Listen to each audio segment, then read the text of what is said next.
ว้สารในปารมีธรรมพระเถระครูบาอาจารย์พระภิกษุสงฆ์สามเณรทุกตนทุกองค์ขอสวัสดีพี่น้องท่านทุกฟังพ่อน้อยพ่อนานพ่ออุ้ยแม่อุ้ยที่รับฟังรายการจากสถานีวิทยุกระจายเสียงพระพุทธศาสนาแห่งชาติและสังคมขึ้นเพื่อการศึกษาพระพุทธศาสนาและวัฒนธรรม FM 104.50 เมกะเฮิรตซ์จากวัดไฝหินวัดไฝหินตั้งอยู่หลังมหาวิทยาลัยเชียงใหม่ตำบลสุเทพอำเภอเมือง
ตามปกติมันจะหนาว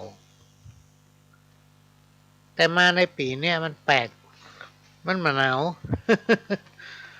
มันมาหนาวภาคกลางวันนี่ฮ้อนนะฮ้อนขนาดมันก็ไม่ใช่ฤดูหนาวตามปกติมันจะหนาวแต่มันมาหนาวแล้วก็มีข่าวว่าจะมีฝนตกและทำเรื่องนึงก็คือไวรัสโควิดเนี่ยพี่น้องท่านผู้ฟังมันถึงไปไหนนะมันหวันอยู่กับบ้านเฮาเมืองเฮาเนี่ยเพราะฉะนั้นเราต้องรักษาสุขภาพแล้วช่วงเนี้ยอากาศมันเปลี่ยนนะมันเปลี่ยนอากาศเปลี่ยนกำเดียวก็ร้อนก็เดียวก็หนาว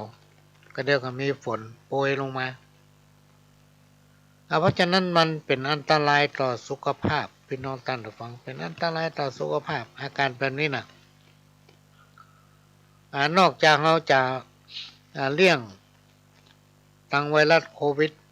ซึ่งมันมาในรูปใหม่แล้วก็มีความจำเป็นที่ต้องรักษาสุขภาพของภัยของมันเกี่ยวกับอาหารการกินเนี่ยสำคัญพี่น้องท่านผู้ฟังเราจะกินอะไรยังจะไปกินของเย็นต้องเอามาอุ่นกินของร้อนมันจะดียิ่งผู้สูงวัยผู้สูงอายุเนี่ยพี่น้องท่านผู้ฟังต้องกินน้ำอุ่นจะไปกินน้ำเย็นเนี่ยเป็นอันตรายต่อสุขภาพก็ให้รักษาตัวของภัยของมันพยายามกินข้าวนักผู้ที่มีอายุนักแล้วก็ให้พักผ่อนนักถ้าเอาพักผ่อนมานักก็เดี๋ยวเป็นนั่นเป็นนี่พี่น้องท่านผู้ฟังยิ่งเขาอายุนักขึ้นเนี่ยเสี่ยงต่อโรคสปะที่มันจะมาเอวหามันมาในกำเดียวน่ะหู้เรื่องแล้วตอนมันจะไปนี่เนี่ยเหมือนเขาเป็นอย่างสักอย่างเนี่ยเวลาเขาจะหายเนี่ยมันยากไปน้องท่านฟังเพราะฉะนั้นเราต้องป้องกันไว้พักผ่อนนักนอนตามเวลากินตามเวลา ถ้ามีปัญหาทางด้านสุขภาพก็ให้ไปหาหมอไปพบหมอไม่ว่าจะเป็นโรงพยาบาลไม่ว่าจะเป็นสถานพยาบาลหรือคลินิกประจำบดีไปฟังคนไปเลยแล้วไปกินยาไปเลยโดยเฉพาะไปซื้อยามากินคนเดียวในอันตรายเป็นอันตรายต่อสุขภาพอันนี้ก็ด้วยความเป็นห่วงในช่วงที่อากาศมันเปลี่ยน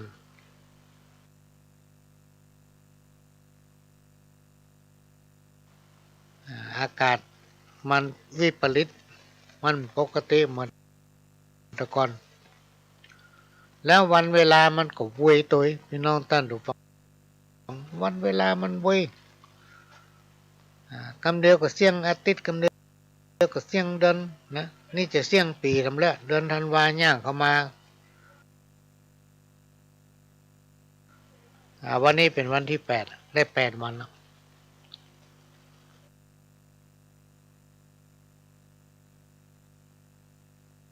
แถมเมื่อกี้วันก็จะเสี่ยงปีละจะเสี่ยงเดือนธันวาวันเวลามันเวยนะมันบ่คอยไผ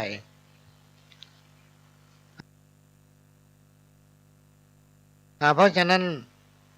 ภาวะเศรษฐกิจอย่างนี้พี่น้องท่านผู้ฟังเขาจะต้องดูแลตัวเก่าให้อยู่กินไปตามอัตภาพนะ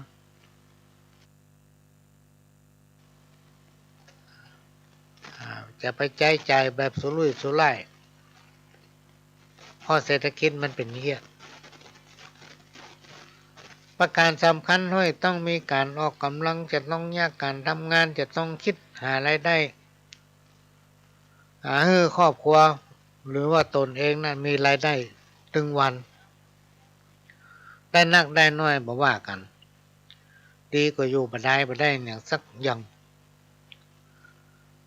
แล้วก็ให้น้อมนำเอาปรัชญาเศรษฐกิจพอเพียงของราชการที่เก้ามาใช้เอามาใช้กับชีวิตประจำวันให้พอใจในสิ่งที่เรามีให้ยินดีในสิ่งที่เรามีอยู่พี่น้องท่านทุกท่านจะไปคิดโลภจะไปคิดว่ากูจะต้องร่ำจะต้องรวยกูจะต้องได้อันนั้นอันนี้พี่น้องท่านทุกท่านเพราะนั้นเรื่องการเนี่ยการทำงานเนี่ยเป็นอาชีพที่สุจริตเราสามารถทำได้กูอย่างสิ่งที่เราทำไปบ่เบียดเบียนตนเองบ่เบียดเบียนคนอื่นบ่ทำมือไผ่เดือดร้อนและทำเราก่อเกิดรายได้ประการสำคัญที่สุดคือหามาเพื่อยังชีพตัวเก่าเป็นประการแรกในภาวะเศรษฐกิจอย่างเงี้ย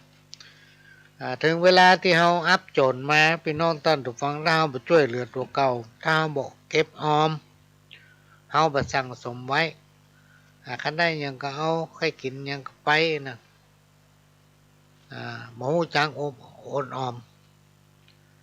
เวลาเขามีมาเนี่ยพี่น้องท่านทุกฟังเขาจะไปหาไผ่เปิ้นก็มีอย่างเฮาเนี่ยขนาดเฮายังมีเฮายากการถึงวันยังมีเปิ้นก็ต้องยังเฮาเนี่ยเพราะฉะนั้นอันนี้เป็นสิ่งที่เป็นห่วงพี่น้องท่านทุกฟังเขาจะต้องอยู่ไปตามสภาพสถานะของตนเองจะไปคิดเกินที่เขาได้นะพิจารณาถึงวันว่าวันนี้เขามีหยังแล้ววันพรุ่งเขาจะมีหยังนะการทำอาหารการกินเนี่ยพี่น้องท่านผู้ฟังในยุคปัจจุบันกับแต่ก่อนมันต่างกันในยุคแต่ก่อนนี่เพิ่นจะทำอาหารส่วนมากจะทำกันตอนเช้าเพราะมันจะถ้ากินเมื่อเช้าบ่เสี่ยงเอาไปกินเมื่อตอนแมลงเพิ่นก็ทำเพื่อพอกินเพิ่นจะไปการเมื่อเช้าก็มาทำเพื่อมันพอเมื่อตอนแมลงก็ทำเห็นน้อยนึงกินรับกินนอน แต่ถ้าเราเป็นคนที่สุรุ่ยสุร่ายคือกินเกินได้กำเดียวปัญหามันเกิดเมื่อปัญหามันเกิดเราจะหาไผจะไปเปิ่งไผพี่น้องท่านผู้ฟังเพราะทุกคนเป็นอย่างเฮาหมดอันนี้เป็นเรื่องที่น่าเป็นห่วงในภาวะเศรษฐกิจอย่างนี้ลองติดตามข่าวเถอะพี่น้องท่านผู้ฟังปัญหาโลกแตกเนี่ยในข่าวมีเกิดขึ้นตึงวันเพราะอย่างเพราะความทะเยอทะยานคิดเกินตัวบ่ทำตามหน้าที่บ่กินอยู่แบบพอเพียงก็เลยทำให้เกิดปัญหาอันนี้เอามาฝากวันนี้คนเฮาซ้อหากรรมเข้าไปถลำผูกมัดกรรมนั้นจักตอบซ้ายปลายดูนชาตินี้แน่แล้วบ่มีสูญหายกรรมจักตัวตันเนินไหนบ่มีชาติหน้าไผสร้างผลบุญก็จักได้ดีหลายผลบุญกุศลเนินไหนจังมาตอบแทนอยู่ก็จักสุขกายจิตใจหายมนเศร้ากังวลคิดแบบพอเพียงพี่น้องท่านผู้ฟังและก็ขออำนวยอวยพรให้ท่านก่อนจะเสี่ยงปีก่อนจะเสี่ยงเดือนธันวาเนี่ยให้อยู่ดีมีสุขอยู่ดีกินล้ำหรือว่ากินได้นอนหลับอันให้ขาดจะได้มาใกล้มาไกลก่อนรับก่อนนอนพี่น้องท่านผู้ฟังสิ่งที่ลืมละไม่ได้ก็คือการแผ่เมตตากวดน้ำหยาดน้ำถ้าบ้านเฮามันล่อแหลมต่อโจรขโมยก็มันต้องลงเฮือนหยาดน้ำบนเฮือนนะหยาดใส่สลุงใส่ก๊อกนะตั้งสติให้มั่นใช้เวลาสักนาทีหรือว่า2 นาทีก่อนจะนอนไหว้พระแล้วหยาดน้ำระลึกถึงเจ้ากรรมนายเวรขออุทิศผลบุญที่ข้าหยาดน้ำในบัดนี้นั้นถึงบรรพบุรุษเทปาหักทั้งหลายผีงอผีเงินทอดนี้เจ้าที่รวมไปถึงเทปาหักหรือว่าเทวดาที่รักษายนตนตัวของเขาทั้ง2 ตนทุกคนจะมีเทวดารักษาตัวพี่น้องท่านผู้ฟังรักษาตนเองจะไปเริ่มหยาดน้ำเพื่อเปิ่นรวมไปถึงเจ้ากรรมนายเวรอย่างตั้งหลายแล้วเนี่ยใช้เวลาเพียงเล็กน้อยตรวจน้ำหรือว่ามันจะขึ้นอยู่กับโอกาสของแต่ละท่านถ้าใครมีโอกาสนักก็ตั้งสมาธิไหว้พระสวดมนต์แล้วก็ตรวจน้ำการทำสมาธิก่อนตรวจน้ำหรือว่าหยาดน้ำก็เพื่อทำให้จิตใจของเฮานั้นอ่อนโยนงดงามสว่างสะอาดผ่องแผ้วจิตที่ผ่องแผ้วนั้นเกิดจากกำลังของการทำสมาธินะเกิดจากการทำสมาธิ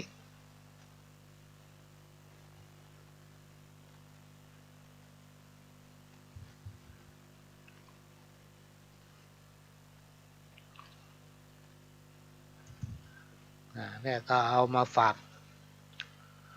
คนเฮาเนี่ยเป็นน้องต้านผู้ฟังถ้าเขามีสมาธิปัญญามันเกิดนะเขามีสมาธิสติดีนะปัญญามันเกิดจิตใจเขาจะผ่องแผ้วผ่องใสแม้ว่าจะใจระยะเวลาเพียงน้อยเดียวในขณะที่เราทำสมาธินั้นแม้นจะเพียงชั่วขณะเวลาน้อยนิดก็ตามมันเป็นช่วงที่จิตใจของคนเฮาทั้งหลายนั้นว่างพี่น้องท่านผู้ฟังว่างจากความพยาบาทอาฆาตว่างจากความอิจฉาริษยาว่างจากกามราคะ และก็ว่างจากความทะเยอทะยานอยากว่างจากความหม่นหมองเศร้าซึมต่างๆเมื่อคนเฮาทุกคนต่างก็มีความปรารถนาอยากจะให้มีความสุขจึงบ่ควรใส่ร้ายป้ายสีซึ่งกันและกันบ่ต้องอิจฉาการ้อนซึ่งกันและกันทำตามหน้าที่ของไผของมันพี่น้องท่านผู้ฟังใช้ชีวิตของตนแบบสงบเสงี่ยมเรียบง่ายอ่อนน้อมทำตนบ่เย่อหยิ่งจองหงบ่ดูหมิ่นดูแคลนคนอื่นครูบาอาจารย์ท่านได้กล่าวไว้ว่าคนเฮาเนี่ยเปรียบเหมือนจิกกุงที่เขาขุดหรือว่าซองแล้วเอามาห้อยในตอกพี่น้องท่านผู้ฟังห้อยที่คอมันน่ะมันตึงดีดกันปั๊บปั๊บแป๊บแป๊บพี่น้องท่านผู้ฟังที่เป็นเปรียบเหมือนจิกกุงเนี่ยเพราะจิกกุงขนาดอยู่ในห้อยทั้งที่กำเดียวเขาก็จะไปตำน้ำพริกเลยมันก็ยังดีดกันอยู่ปั๊บปั๊บแป๊บแป๊บพี่น้องท่านผู้ฟัง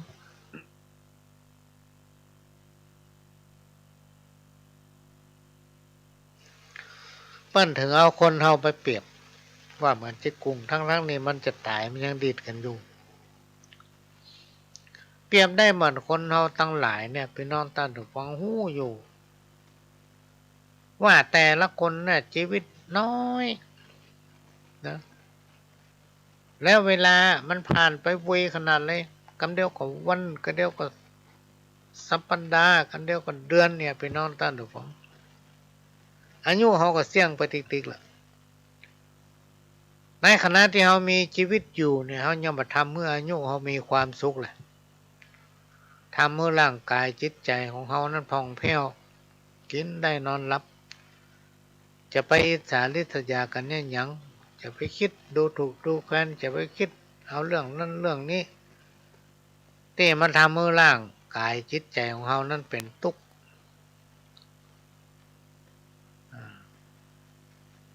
จงแสวงหาความสุข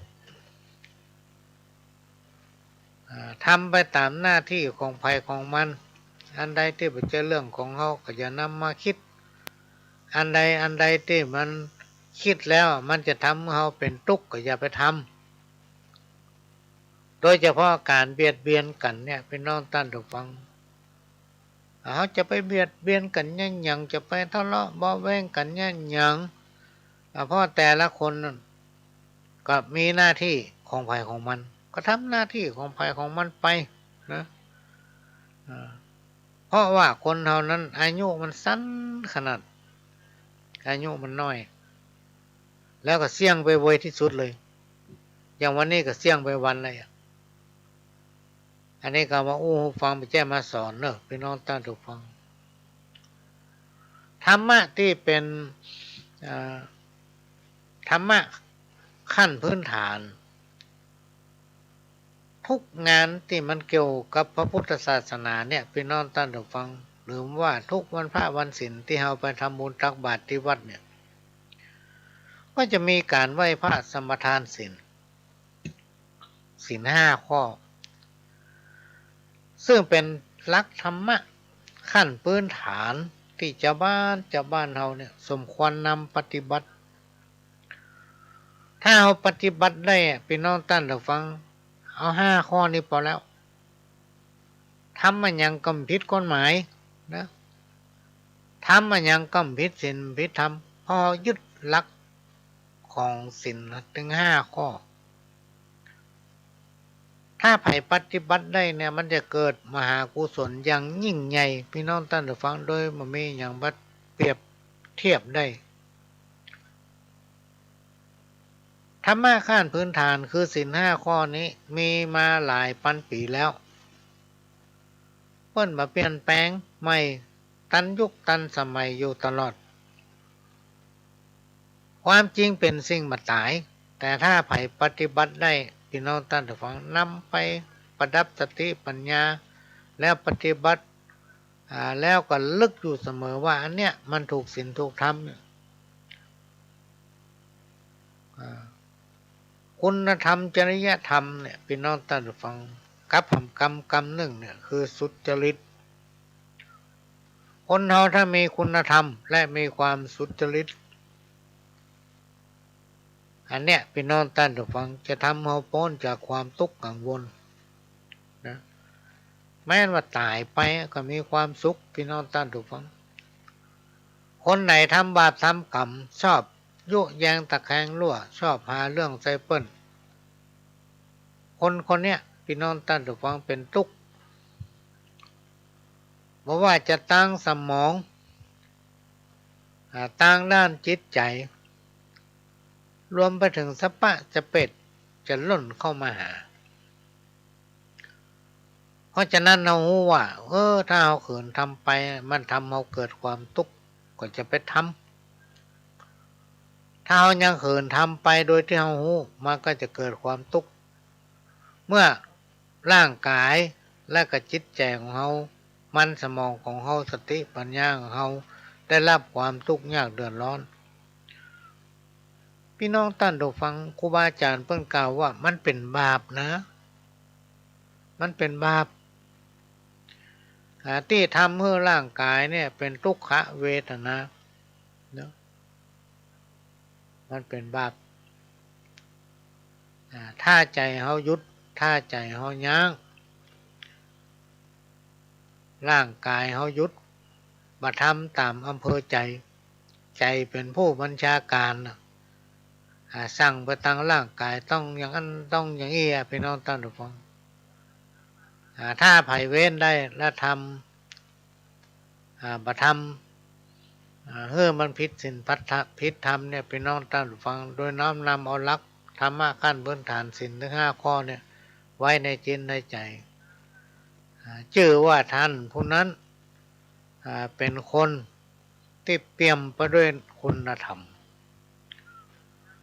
เมื่อรับตาตายไปก็จักไปสู่ในที่สุขติสัมปรายภพนะที่เฮาอยู่ได้ถึงวันเนี่ยเฮาอยู่กับความจริงนะพี่น้องท่านผู้ฟังความจริงเนี่ยไผหนีถึงปนสักคนเพราะฉะนั้นเปิ้นต้องมีหลักในคำสอนว่าความจริงเป็นสิ่งบ่ตายในเมื่อเราเป็นคน100%พี่น้องท่านผู้ฟังคนเนี่ยหมายถึงสัตว์ชนิดหนึ่งพี่น้องท่านผู้ฟังเป็นสัตว์มนุษย์สัตว์มนุษย์นี่เป็นผู้ที่มีความประเสริฐกว่าสรรพสิ่งทั้งหลายนะอันนี้ก็นำมาฝากไว้เนอะพี่น้องท่านฟังไปแจ้งมาสอนอย่างศีลข้อที่1ปาณาเนี่ยเว้นจากการฆ่าสัตว์ตัดชีวิตและก็เบียดเบียนผู้อื่นนะเบียดเบียนผู้อื่น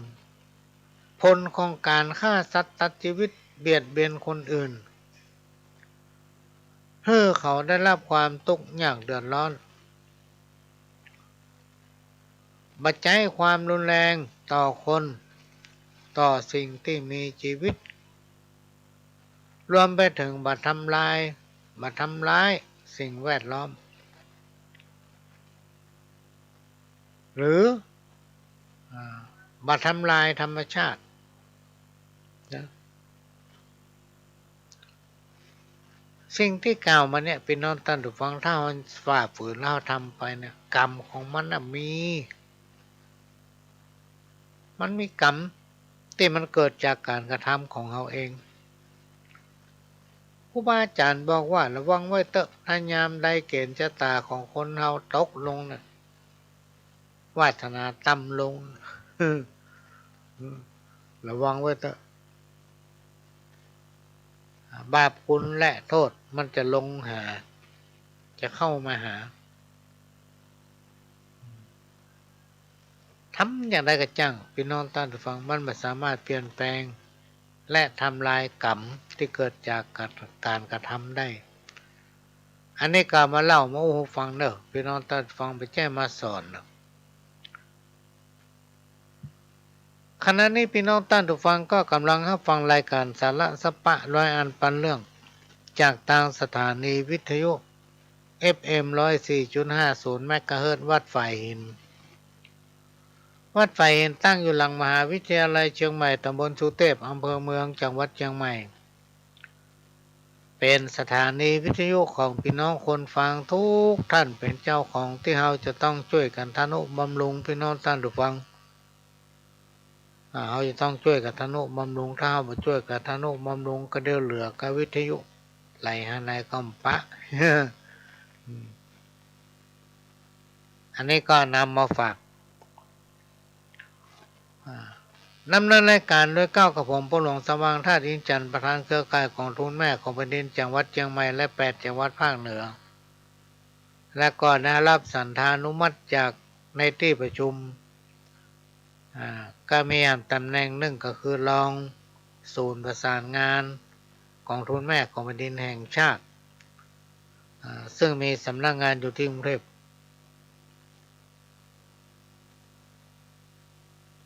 ก็มาพบปะพี่น้องท่านผู้ฟังเป็นประจำทุกคืนวันพฤหัสตั้งแต่3 ทุ่มถึง4 ทุ่มแต่ว่าคืนวันนี้พี่น้องท่านผู้ฟังก็ได้รับแจ้งจากท่านผู้อำนวยการสถานีหลวงพ่อพระครูสมุวิศวัตรวรกิจโยเจ้าวาดวัดฝ่ายหินก็เพิ่งฮู้ได้เมื่อกี้วันเนี่ยว่าเพิ่นได้รับการแต่งตั้งเป็นเจ้าวาดวัดฝ่ายหินแล้วก็น่าจะมีการทำบุญฉลองสมณศักดิ์พัดยศเจ้าวาดไปละในช่วงที่ผ่านมาพระหลวงก็ไม่ได้ติดตามไม่ได้ติดต่อหาเปิ้นเนื่องจากว่าติดภารกิจตึงวันเลยพี่น้องท่านฟังตึงบ่ได้ย่าง เวลามีแต่มันบ่ว่าง ถ้าเขาบอกว่ามีเวลามันน่าจะบ่ใช่เพราะมัน24 ชั่วโมงเหมือนกันทุกคนเวลามันมีแต่มันบ่ว่างอย่างวันนี้พี่น้องท่านฟังตอนเย็นนี้เอาเครื่องจักรตาไปตั้งที่บ้านสันทรายน้อยบ้านอย่างการกันนกเนี่ยซอย9ตำบลสันทรายน้อยเอาเครื่องจักรตาไปตั้งขนาดไปจัดเจ้าออกบ้านเมื่อ4 โมงป่ายกลับมาประมืดแล้ววันพุธนี้ก็มาว่างละก็ต้องไปที่บ้านเนี่ยการกันนกเนี่ยกว่าจะกลับมาก็ประมาณเที่ยงโดยจะได้ไปประพบนมัสการหลวงพ่อเจ้าคณะตำบลสันปีเสื้อเพิ่นจะไปที่หั่นแล้วก็กลับมาพี่น้องท่านผู้ฟังก็จะต้องเล่งมาหาไม้ จะต้องเล่งมาซ่อหาไม้เอามาทำแตะน้อย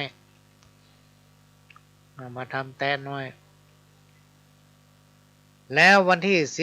11พี่น้องท่านผู้ฟังวันพุธวันที่9วันฮือนี่วันที่10มีเวลา2 วันจะต้องเตรียมครัวเตรียมของไปทำพิธียกเสาเอกเสาโทที่จังหวัดลำพูน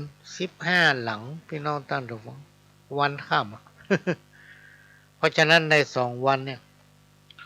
วันพุธนี่นับเกินวันนะเพราะช่วงเจ้าต้องไปที่บ้านเลขที่31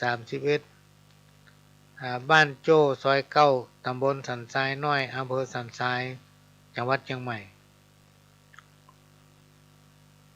แล้วก็กลับมาต้องมาเราไม่จักตอก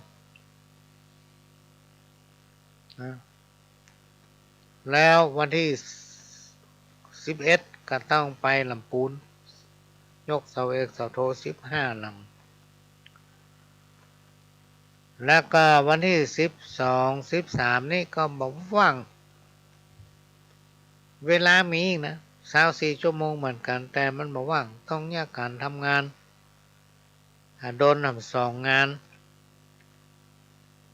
งานหนึ่งก็จะทำเครื่องสืบชะตาแล้วก็มอบให้ท่านยังจำชื่อเพิ่นมาได้เพื่อจะไปประหิวลำพูนที่จริงเลยสารปีเป็นน้อยเดียวเขตติดต่อกันก็จะได้ทำเครื่องชะตาหลวงฮื้อเพิ่นไปในวันที่13ในวันที่13บ่าย3 โมงเพราะนั้นวันที่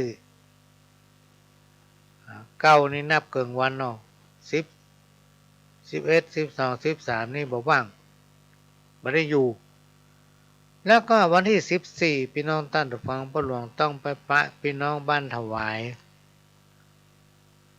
ว่าจะไปทำพิธียกเสาเอกเสาโทที่หั่นแล้วดูเหมือนว่าวันที่19 21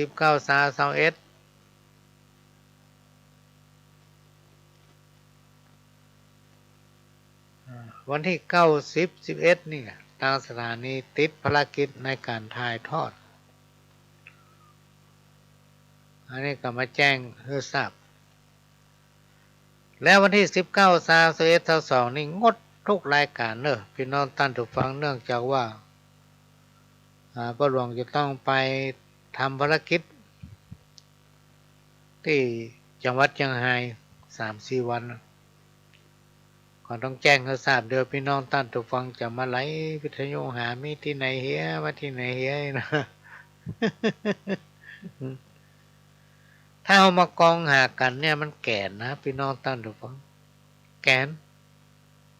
หาสตางค์ก็ยากอันนี้ก็มาอู้ฟังบ่ได้เนอะพี่น้องท่านผู้ฟังอู้ก่อนฟังบ่ได้คือมันเป็นอุปนิสัยของพ่อหลวงที่บ่ชอบอยู่บ่ได้อยู่บ่ได้ถึงหมอม่วนพี่น้องท่านผู้ฟังมันแค่นอนพ่องแค่นั่งพ่อกันเดียวก็รับพ่อคนเฮานี่ท่านได้รับเมื่อวันนี้มันยามทุกวันอาจจะต้องรับแต่น้อยถ้าบ่ได้รับบ่ได้อยู่ในม่วนเพราะฉะนั้นเราต้องอยู่ว่างบ่ได้ต้องทำมือสมองมันแล่นอยู่เสมอ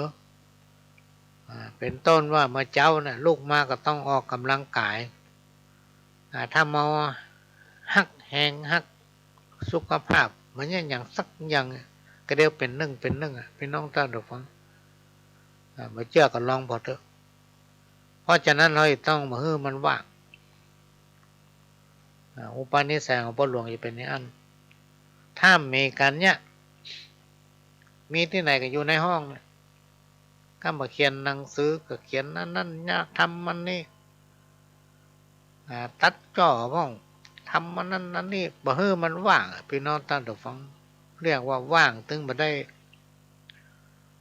ทำไปได้ยังก็จังบ่ได้ยังก็แล้วไปพี่น้องท่านผู้ฟัง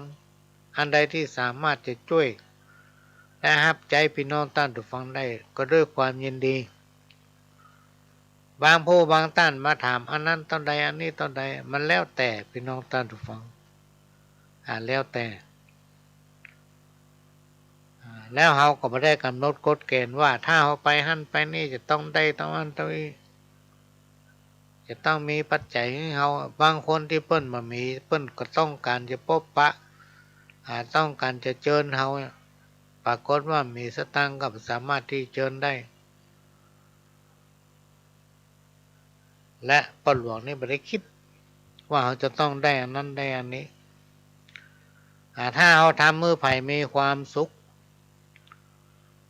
ถ้าเรามีโอกาสได้ทำมือไผ่คนใดคนหนึ่งม่วนอกม่วนใจดีอกดีใจ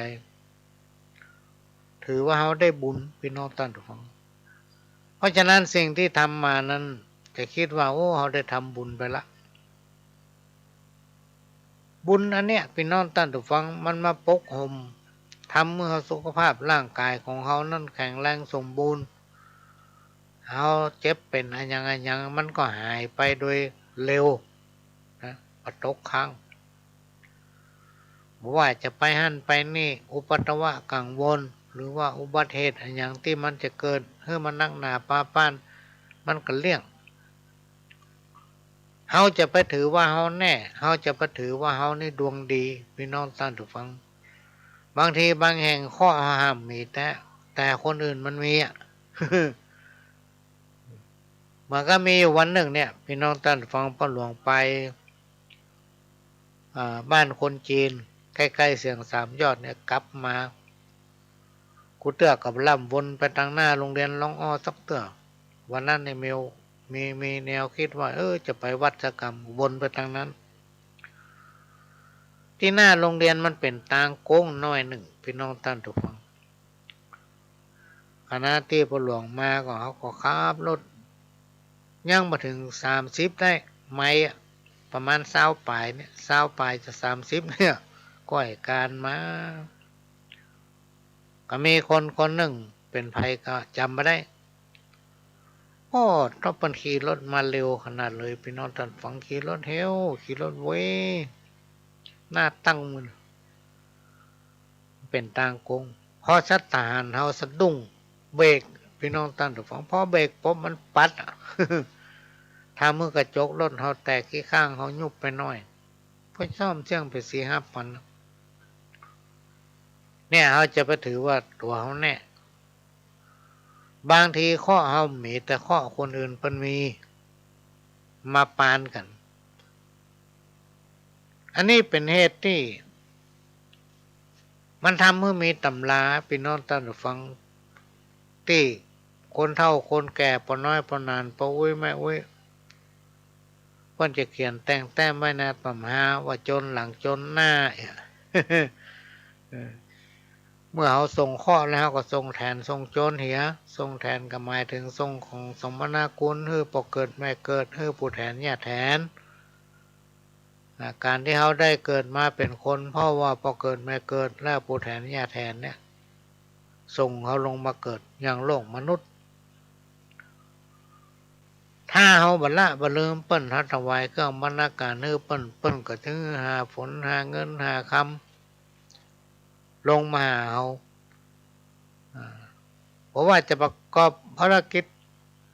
การงานนั้นได้ก็จะเกิดสภาพคล่องอันเนี้ยกามาฟังบันไดเนอะ บางผู้บางท่านบอกว่ามันไปทางใดมหันสักเตื้อถ้ามีธุระจำเป็นให้จำไปพี่น้องท่านดูฟังถ้าเป็นมะค่ำมะคืนในไผ่ประท่ามาดักบางคนนี่ดักปะดักซ่อหาว่ามันจะพดตั้งใดมันจะไปตั้งใดพ่องอุปนิสัยของพ่อหลวงนี่ไปชอบเที่ยวกลางคืนถ้าไผ่ไปรอปะเอาตำร้านอาหารตำคาราโอเกะเนี่ย10 ปีกำปะ ความไปยิ่งปัจจุบันเนี่ยไปนอนตั้งแต่ฟังถนนนนทางทุกที่ทุกแห่งรถมันนักยิ่งค่ำก็ติดแล้วคนประเดียวมันอารมณ์มันฮ้อนลองสังเกตพอลองดูข่าวพอเตอะขนาดพอหน้ากันยังไม่ได้เลยขับรถเบียดกันไปเบียดกันมาก็เดินลงทำร้ายร่างกายกันละอันเนี้ยกามาอู้ฟังบางที่บางแห่งที่เปิ้นบอกว่าอันนั้นคือเมืองสวรรค์ถ้าไผได้ไปแล้วเหมือนกับว่าได้ไปดินแดนของเมืองสวรรค์ประเดี๋ยวมาว่ามันจะเป็นเมืองสวรรค์อยู่ก่อพี่น้องท่านผู้ฟังมีข่าวบดีเกิดขึ้นถึงวันเพราะฉะนั้นถ้าเราอยู่แบบพอเพียงเฮาบ่กินบ่แอวอันไหนที่มันไม่จำเป็นเฮาบ่ไปมีสตางค์พี่น้องท่านผู้ฟังเพราะมันแบบเสี่ยงไงสิ่งไหนที่เฮาเว้นได้ควรเว้นเพราะมาประจำเป็นสำหรับเฮาแล้วควรปฏิบัติตนให้อยู่ไปตามหน้าที่ของภายของมันเฮามีหน้าที่อย่างเนี่ยมันกับกรรมเก่าที่เป็นว่าจะไปปึดขอนหาจักเข็บเนี่ยเอาไปซ่อหามันเองมาว่าถึงศีลข้อที่3 กาเมเว้นจากการประพฤติผิดจากการคลองคอนธรรมว่าด้วยการบัใช้ความรุนแรงในครอบครัวซื่อตรงต่อกันทำตนเองเป็นตัวอย่างแก่ลูกและคนในครอบครัวซึ่งมันเป็นการส่งเสริมให้สถาบันครอบครัวอยู่เย็นเป็นสุขให้มีความรักความอบอุ่นมั่นคงให้เกียรติและเคารพในคู่ครองของตนสินข้อที่3เนี่ยพี่น้องท่านผู้ฟังเป็นหลักประกันของความมั่นคงในสถาบันครอบครัวเนี่ยในกามาโอ้ฟังอันนี้ข้อที่3แล้วเนอะ ข้อที่3แล้ววันนี้เราจะอยู่ด้วยกันถึง5 ทุ่มเนอะพี่น้องท่านผู้ฟังแม่แดงตะล่อมก็ฟังอยู่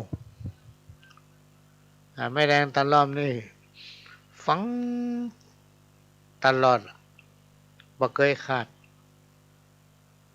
สักวันถ้าได้ขึ้นไปตั้งเหนือจะสตางค์เปิ้นสัก50 ตังค์ กล้าเปิ้นฟัง โอ้50 ตังค์นี่จะไปประมาณบางสตางค์น้อยเนอะพี่น้องท่านผู้ฟังสมัยแต่ก่อนนี่ตังค์50 สตางค์เนี่ยซื้อได้ถึงน้ำมันกักซื้อได้ถึงข้าวสารซื้อได้ถึง อันอย่างหลายอย่างพี่น้องท่านผู้ฟังขอซื้อกะปิกับ2 อย่างเนี่ย25 สตางค์เนี่ยเปิ้นก็เอากะปิตักใส่ให้น้อยตักเขาใส่ให้น้อยน่า25 ตังค์ สตางค์แต่ก่อนกับเดี๋ยวนี้มันต่างกันนะพี่น้องท่านฟังค่าของมันนั้นนักถึงวันเนี่ยเขามีสตางค์สักปันเนี่ยไปเติมน้ำมันเนี่ยกินข้าวให้หมดเรื่องละสมัยแต่ก่อนตังค์70 บาทพ่อหลวงเคยเอาให้บ่าวไปมานี่ก็ดีมีตังค์นี่70 บาทก็ให้มันไปโอ้ต้องพูดมามละแต่ว่าให้ไป70 บาทมันนี่มาอย่างละม้อยเป็นว่าเอาหมวกเอาผ้าตองเอาเตียวเอาเสื้อมาเปี้ยเนี่ยไปซื้อมาเสียง70 บาทได้ถึงหมวกได้ถึงเสื้อได้ถึงเตียวได้ถึงผ้าตองผ้ากำมะสำหรับสมัยนั้นนะพี่น้องท่านผู้ฟังสมัยนี้เข้ากาดแป๊บเดียวนะซื้อของกินมากินคาบเดียวนะเสี่ยงจะเป็น200พุ่น นะกินพักไม่ใส่เครือต่ำข้องหัวมันก็บลามเนี่ยคนเขาในยุคปัจจุบันยิ่งหลายๆบ้านในยุคปัจจุบันเนี่ยมันมีเตาไฟมันมีห้องครัวมันมีที่เนี่ยว่าเนี่ยกินมันมีที่นึ่งข้าวเป่าไฟปุ่นมันนึ่งให้เข้าเตาไฟอยู่ที่กาดนัดกาดแรงจะเป็นอย่างนี้เกือบทุกที่เลยพี่น้องท่านผู้ฟังในยุคปัจจุบันเนี่ย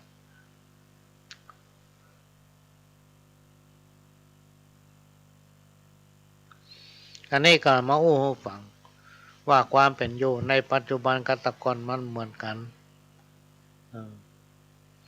ถนนหนทางก็ยังเดียวกันพี่น้องกันท่านผู้ฟังในสมัยก่อนเนี่ยมีอยู่ครั้งหนึ่งพ่อหลวงเป็นทุเจ้าละอาจจะไปดูเหมือนตอนนั้นจะไปธุระที่ถ้ำเจียงดาวมีโยมของคนหนึ่งเป็นลูกกรุงเทพมาก็ตั้งท่าว่าจะไปด้วยกันก็เกิดว่ารถสายเชียงดาวฝางเนี่ยมันจะมีช่วงบ่ายรอบหนึ่งตามลักมันจะมีบ่ายโมงกับทำ3 โมงเป็นว่าถึง2 เวลามีรถวันนั้นก็เราตั้งใจไว้แล้วเตรียมอย่างไปละก็เลยต้องได้เตียวพี่น้องท่านผู้ฟังเตียวจากแม่ริมเนี่ยไปเชียงดาวสมัยนั้นถ้าจำมาผิดปี2515-16เตียวไปในยุคนั้นโจรผู้ร้ายบ่เคยมีปี2514-15ก็ไปเดินธุดงค์เพื่อการศึกษา ในช่วงนั้นเวลานั้นในปีพศนั้นโจรผู้ร้ายบ่ใครนักโจรผู้ร้ายบ่ใครมีทำเมื่อเราได้รับความสะดวกจากการเดินทางไปหันไปนี่อย่างเราเดินธุดงค์เพื่อการศึกษาปลอดจากอุปสรรคไม่ใช่เหมือนยุคปัจจุบันหมากันนัก หมานักแต่นักว่าตามถนนหนทางโดยเฉพาะหนทางสายเป้านี่ตึงหมาตึงงัวตึงควายอยู่เต็มถนนไปก็ยากบ่ค่ำบ่คืนไม่ใช่เหมือนยุคแต่ก่อนยุคแต่ก่อนนี่เขาจะไปต่างประเทศสมมติเราจะไปลาวจะไปพม่าจะไปเขมรโอ้เปิ้นให้การต้อนรับแต่มาพอไปที่ไหนที่ไหนเปิ้นไปส่งทำไมประเด็นนี้ต้องขออนุญาตเนาะจะไปยังหยังเลยปิกเมื่อใดต้องถ่ายบัตรประชาชนไว้แล้วก็เข้าไปตอนปิกมาก็ต้องมารายงานให้เปิ้นต้องเอาบัตรมาคืนแสดงว่านายแก้วนายกนายขอนางงอไปเมื่อ8 โมงประเด็นนี้ปิกมาแล้วในยุคปัจจุบันเนี่ยมันแตกต่างจากสมัยก่อนสมัยก่อนนั้นถ้ามีโจรผู้ร้ายนักถ้าจะตายไปละไม่ได้มานั่งอู้กับพี่น้องท่านผู้ฟังอย่างถึงวันนี้แต่ในยุคนั้นสมัยนั้นโจรผู้ร้ายบ่ค่อยมีก็เลยปลอดภัยแหละพี่น้องท่านผู้ฟังไล่อุปสรรค มาโอ้ถึงเส้นข้อที่4มุสาคำว่ามุสาเนี่ยพี่น้องท่านผู้ฟังมันมีความหมายว่าเพื่อเว้นจากการโกหกหลอกลวงบันนำเอาสิ่งที่บ่มีมาอู้ปั้นน้ำเป็นตัวยุยงเปิ้นพิษเถียงกันบอกเคารพความเป็นจริงชอบพูดปดต่อแหลป้นปิ้นป้อนชอบใส่ความคนอื่นและเอาดีเข้าหาตัวมันว่าบุญคุณและโทษมันมีจริงพี่น้องท่านฟังระวังไว้เถอะอันเนี้ยครูบาอาจารย์เพิ่นบอกไว้วันใดวันหนึ่งบาปกรรมลงตันความพินาศสิบหายก็จักบังเกิดขึ้นกับตัวเฮาแก้อย่างใดตึงบาดตก แต่ถ้าไผผู้ใดรักษาความสัตย์หรือว่าสัจธรรมรักษาจริยธรรมคุณธรรมน้อมนำเอาศีลธรรมอันเป็นข้อธรรมะคำสั่งสอนขององค์พระสัมมาสัมพุทธเจ้ามาไว้ในจิตในใจมาประดับสติปัญญาก็จะทำเมื่อคนคนนั้นพบปะแต่ความสุขความเจริญ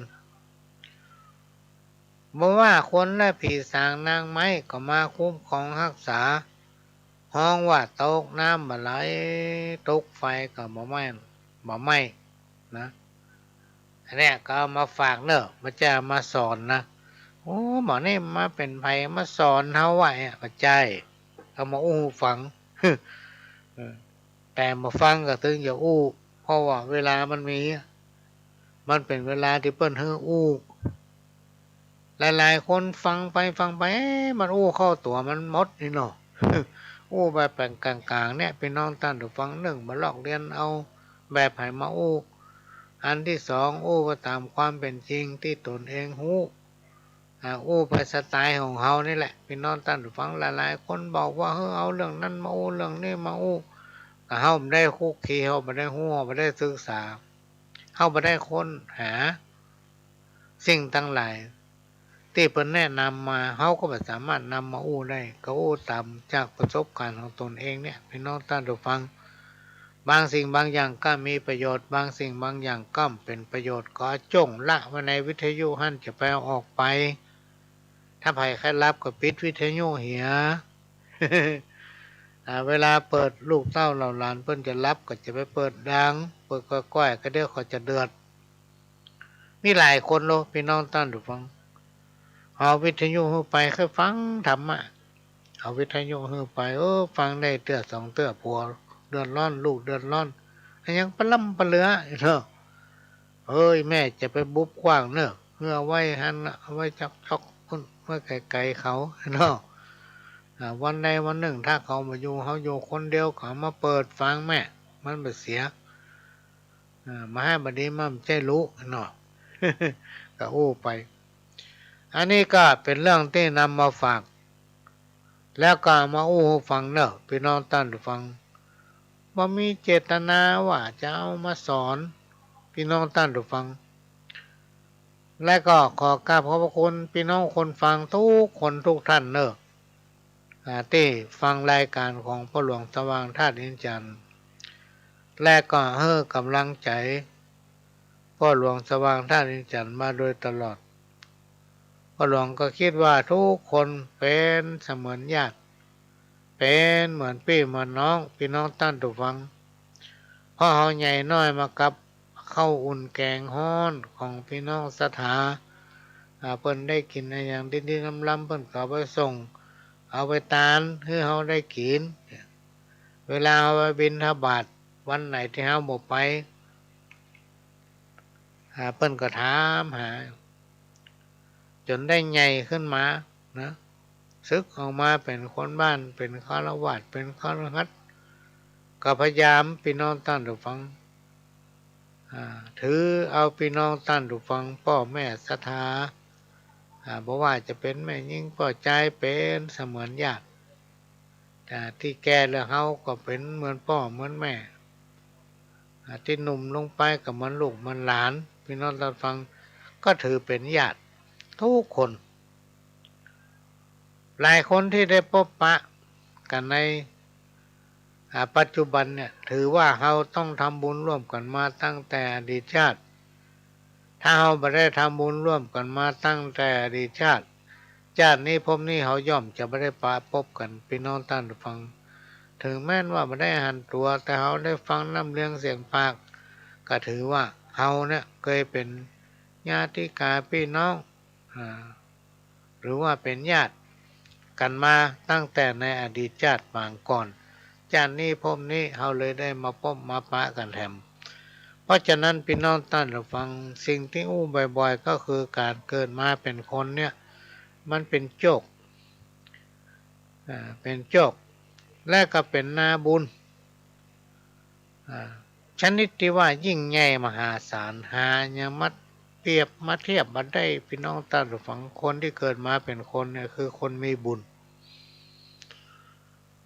แต่เราจะต้องมีชีวิตเวียนวนไปตามกฎของกรรมของภัยของมันถ้าเรามีใจบุญเราทำบุญเพื่ออุทิศถึงเทพบุตรเทวดาเจ้าพี่เจ้าทางเทพาหักทั้งหลายกับขุนมูลเงาทั้งหลายเหล่านี้เพิ่นถือว่าเรานั้นเป็นคนที่มีความกตัญญูกตเวทิตาคุณย่อมจะพบปะความเจริญรุ่งเรืองไปหน้านะอันนี้ก็นำมาฝากพี่น้องท่านผู้ฟังแต่ถ้าอย่างเขาก็มีพร้อมตึงมากินมาตาลนะพี่น้องท่านฟังไม่ได้สนใจตั้งกินตั้งตาลนะแต่หลายรายนะเขาลองสังเกตพอตั้งแต่เป็นเนนมาจนถึงปัจจุบันเนี่ยเขาเลยหู้จักคนมนุษย์ทั้งหลายหมดเลยนะเพราะฉะนั้นพี่น้องท่านฟังในสังคมชุมชนทุกที่ทุกแห่งจะต้องมีคนดีจึงอยากจะขอฝากประชาสัมพันธ์ถึงพี่น้องท่านผู้ฟังพี่น้องศรัทธาทายกทายิกาเมื่อเขาพบปะคนดีก็ต้องรักษาไว้เหมือนกับเขาขุดเพชรออกจากคนตมพี่น้องท่านผู้ฟังเขาก็ต้องเอามาช่วยเอามาล้างเอามาคัดมาสีมันก็เกิดมีกากมีอย่างเกิดขึ้นมาอันนี้ก็เป็นเรื่องที่นำมาฝากเล่าสู่กันฟังว่าถ้าใครทำดีก็ได้ดีถ้าใครทำบดีก็จะได้ความบดีช่วงนี้ก็จะเปิดเทปเก่าให้ฟังสักหน่อยนะพี่น้องท่านผู้ฟังก็เดี๋ยวก็มาร้อยอ่านปันเรื่องจากทางสถานีฟังธรรมะฟังสาระต่างๆจากผู้ดำเนินรายการของสถานีช่วงนี้ก็มาเปลี่ยนบรรยากาศฟังขยมเก่าจะได้นำเอาสาระสัพพะร้อยอ่านปันเรื่องพี่น้องท่านผู้ฟังสาระธรรมคำเก่าข้าวจ้อย นะและก็เรื่องที่ผ่านมาจากประสบการณ์ที่เอาหารว่ามันเข้าท่าก็มาหูฟังบัสงวนลิขสิทธิ์นะพี่น้องท่านได้ฟังถ้าผมจะนำปฏิบัตินำเอาไปคิดผสมผสานกับการดำเนินกิจกรรมประจำวันของท่าน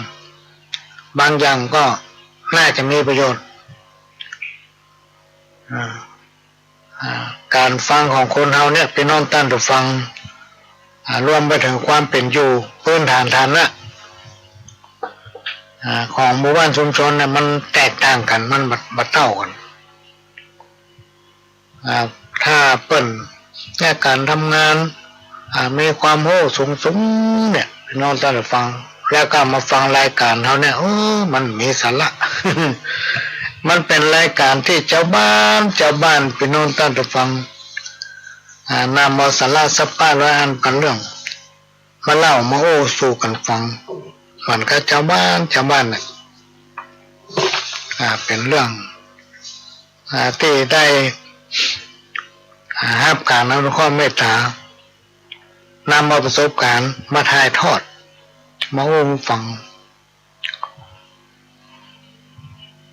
ในรายการวันนี้ก็จะนำเอากรรมเก่าที่คนสมัยก่อนเนี่ยเป็นกล่าวไว้ว่าใครได้ความหูเปิ่งครูบาอาจารย์กันว่าใครกินใครตานเปิ่งตู้เจ้าใครโหเรื่องเก่าเรื่องหลังต้องถามคนเฒ่าที่เป็นเกิดมาก่อนย่อมจะหู อันเนี้ยเป็นกรรมเก่าที่คนตะก้อนเป็นน้องตั้งฟ้องเป็นแต่งแต้มเขียนไว้ก็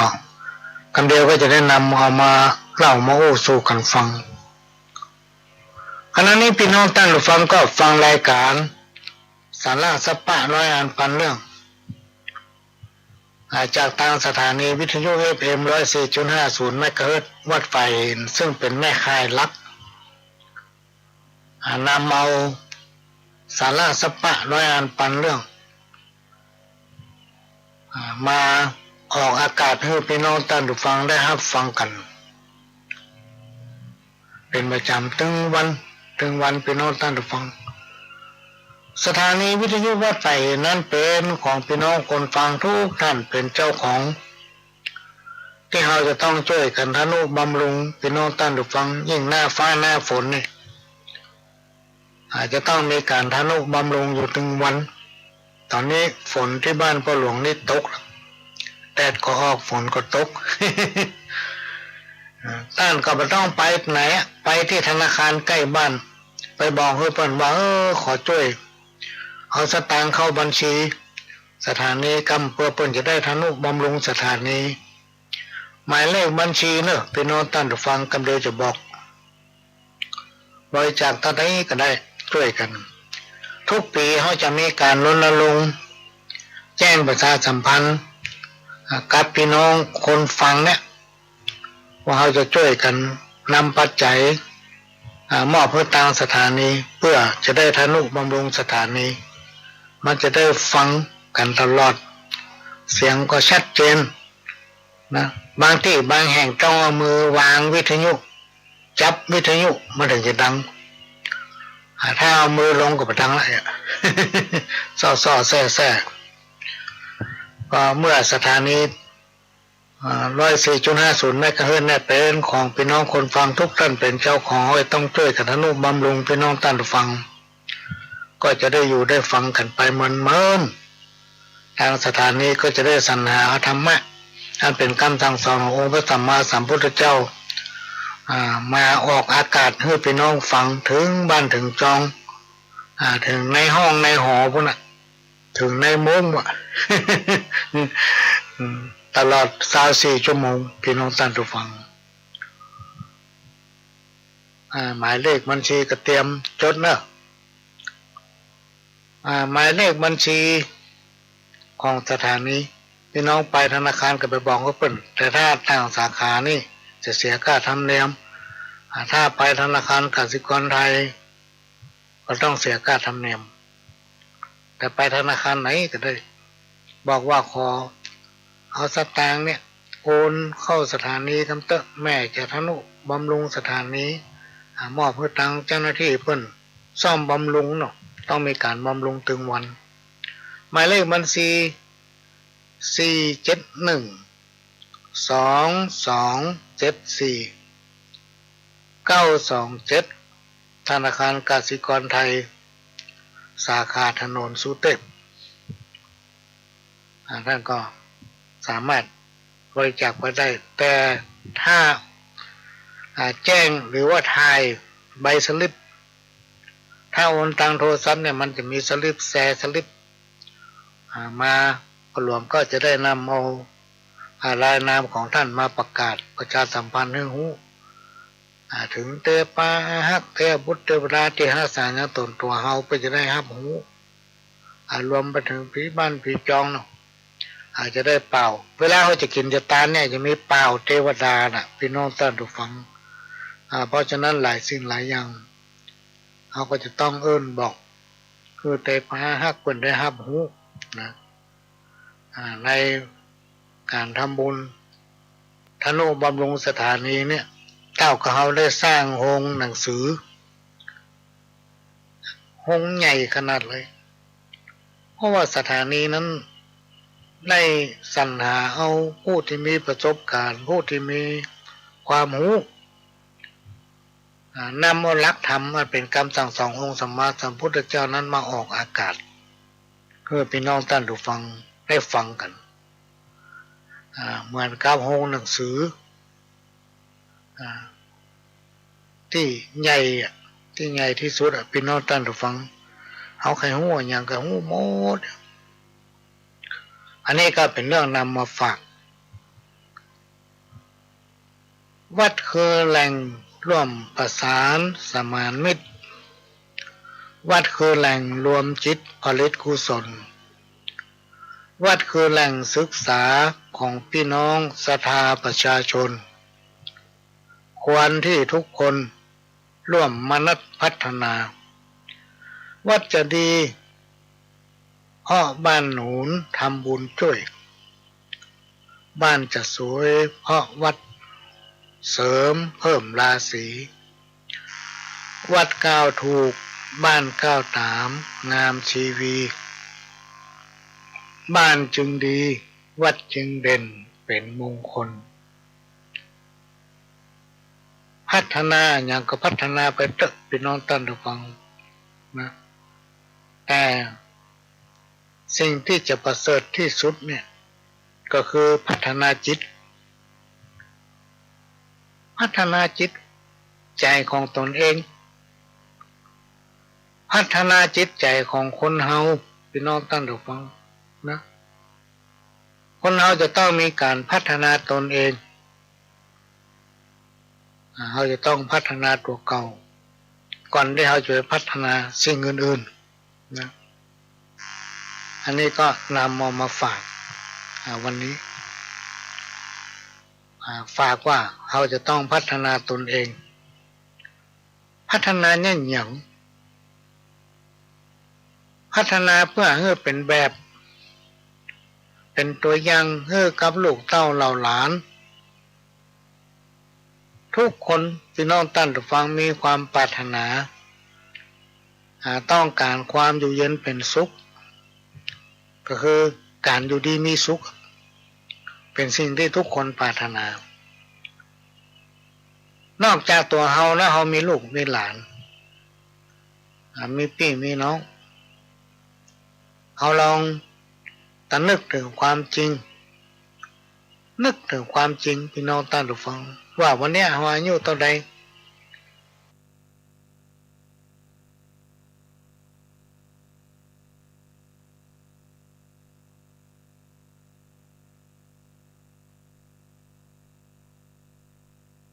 ตั้งแต่เฮาเกิดมาถึงปัจจุบันเนี่ยที่ผ่านมามันเป็นอย่างพ้องทุกคนจะต้องรู้มันมีอย่างพ้องที่ผ่านมาในชีวิตเฮามันจะมีถึงสิ่งดีและสิ่งบ่ดีพี่น้องท่านผู้ฟังมันเป็นความจริงที่ต้องอยู่คู่กัน อันนั้นคือประสบการณ์ที่เราจะนำมาเล่าหู้สั่งลูกสอนหลานบอกให้เราอ่อนลูกเต้าเราหลานอันไหนที่มันดีเขาจะแนะนำเขาอันไหนที่บ่ดีเขาก็จะได้บอกกล่าวเขาคนเฮาพี่น้องตั้นดูฟังอายุบ่ถึง100ในขณะที่เฮามีลูกเต้าเราหลานเนี่ยเฮาบ่ได้อยู่กับเขาต้องหอดเขาตายในที่สุดเฮาก็ต้องตายจากเขาอันนี้เป็นหลักความจริงที่มันเกิดขึ้นกับคนเฮาที่มันเกิดขึ้นบนโลกใบนี้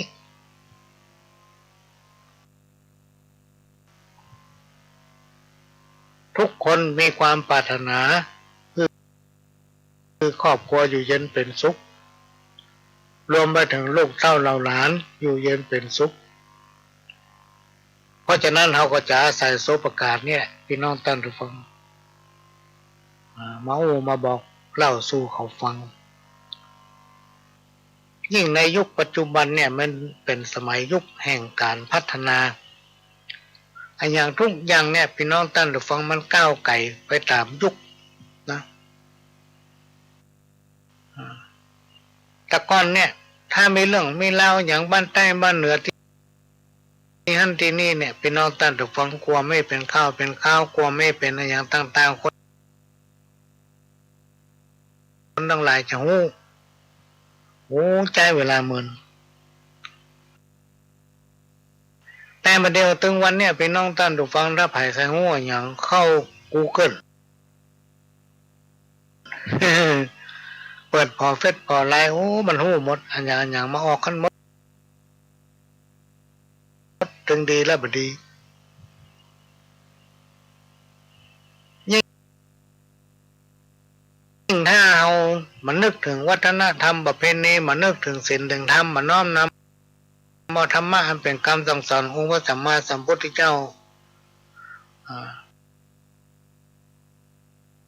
โดยเฉพาะศีล5 ข้อเนี่ยอันเป็นหลักธรรมะขั้นพื้นฐานของคนเฮาที่สมควรที่ต้องนำปฏิบัติแล้วพิจารณาอยู่เนืองๆ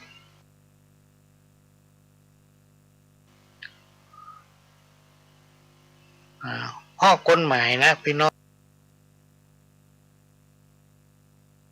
ท่านผู้ฟังมันมีเป็นหมื่นเป็นพันระดับชาวบ้านอย่างเฮาเนี่ยเฮาบ่สามารถที่ฮู้ว่านั้นมันถูกกฎหมายอันนั้นมันผิดกฎหมายนี่เฮาหมู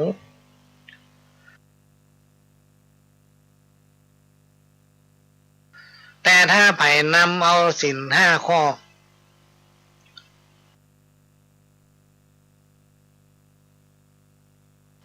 ไปพิจารณาอยู่เนืองๆนำปฏิบัติคู่กับชีวิตประจำวันทำอย่างกำผิดพี่น้องท่านผู้ฟังศีล5 ข้อเนี่ยมันเริ่มมีเปลี่ยนมีมาตั้งแต่สมัยพุทธกาลมาจนถึงยุคปัจจุบัน 2,500 กว่าปีมาแล้วมันใช่เหมือนกฎหมายนี่เพิ่นเปลี่ยนนะเวลามีการเลือกตั้งผู้แทนทีมีการเลือกตั้งสวมีการเนี่ยเปลี่ยนคณะผู้บริหารประเทศเพิ่นก็เปลี่ยนละเปลี่ยนกฎหมายข้อนั้นข้อนี้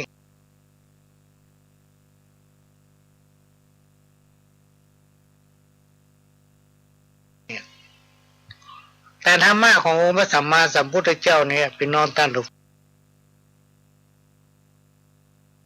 ฟังมันมีเปลี่ยนไม่ทันยุคทันสมัยอยู่เสมอเป็นต้น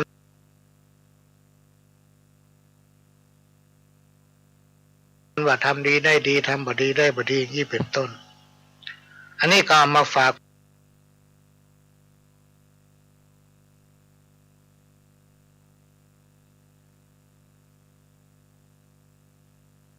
ไว้เนอะพี่น้องท่านผู้ฟัง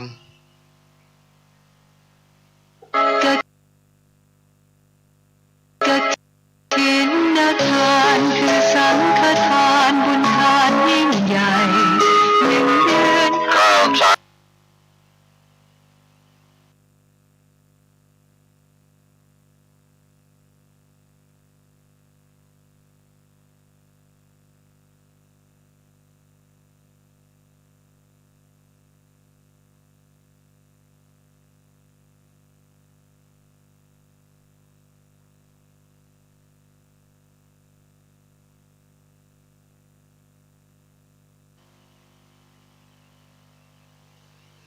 ก็ผ่านไปพี่น้อง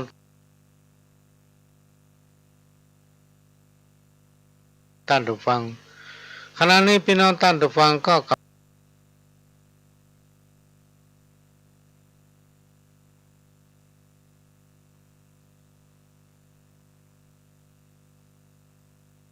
อาบน้ำค้อนก้น7ป่อน้ำต้นปากกุด8ป่อสุดขี้เฮือน9ป่อเดือดเหมือนผี10ป่อสลีเป็นโมง11ป่อโก้งน้ำขาว12ป่อกวยตาห้าง13ป่อจ้างบุบหม้อ14ป่อก่อแสนที15ป่อนีแสนเตื้อ16ป่อเพื่อกตระกูล17ป่อปุนลายขีด18ป่อดีดลายก่อ19ป่อยอหลายจัน20ป่อขั้นหลายตา21ป่อหามาเตือม22ป่อเลี่ยมตัวคน มาใจจะว่าอภัยเนอะมันเป็นคำสอนลักษณะของคนเฮาสุดแล้วแต่ไผฟังแล้วจะเข้าใจเอาเองพอใจคือได้แก่พอใจที่ดี มีความดีทุกอย่างมีน้ำใจเสาะแสวงหาการเลี้ยงชีพหูดีหูชอบประกอบด้วยเมตตาธรรมมีความดีความงามทั้งภายในและภายนอกคือเป็นคนบ่เกียจคร้านนะเนี่ยมีความรับผิดชอบต่อครอบครัวอันเนี้ยก็คือผู้ใจดีต่อไปก็จะมาว่ากันถึงข้าวของแม่เวสแก้วศิรินเพิ่นเขียนมาว่าพี่น้องกันฮักกันเอาไว้อย่าตัดก้อมสิ้นเปลียงกันพี่ว่าแล้วน้องแก้วอย่าเถียงตัดก้อมสิ้นเปลียงได้หยังพวกเจ้าเกิดแก่เจ็บตายบ่เมินก็เท่าหนีความตายไปบ่พ้นอย่าทำบาปกรรมให้มันล้ำโลนกรรมนั้นจะตอบสายตันเอาพี่น้องอย่าถือเฮาเขาจะปาเอาตัวเฮามองใจกว่าเปล่าจ้อยพี่น้องผิดกันเหมือนมีดฟันน้ำฟันแล้วก็อั้นหายลอยกันน้องล้ำผิดนิดผิดหน่อยตัวพี่ควรพลอยอภัยตนฮือยามเมื่อเจ็บเป็นไผจะมายื้อมาเหมือนวงใยพี่น้องคนอื่นคนไก่ไผจังมาป้องมีกล้าพออั้นดูแขวนบ่เหมือนพี่น้องมากปองหลวงหลายกันบ่สบายช่วยกันพ่อเฝ้าแบ่งปันเผี่ยวเงินแบ่งปันเผี่ยวเข้าช่วยกันยุกยาพ่อไว้พี่น้องใกล้กันเฮาหวังปึ้งใจยามเมื่อเจ็บไข้หิวแรง อันเนี้ยเป็นคำสอนของคนเฒ่าคนแก่สมัยก่อนพี่น้องท่านผู้ฟัง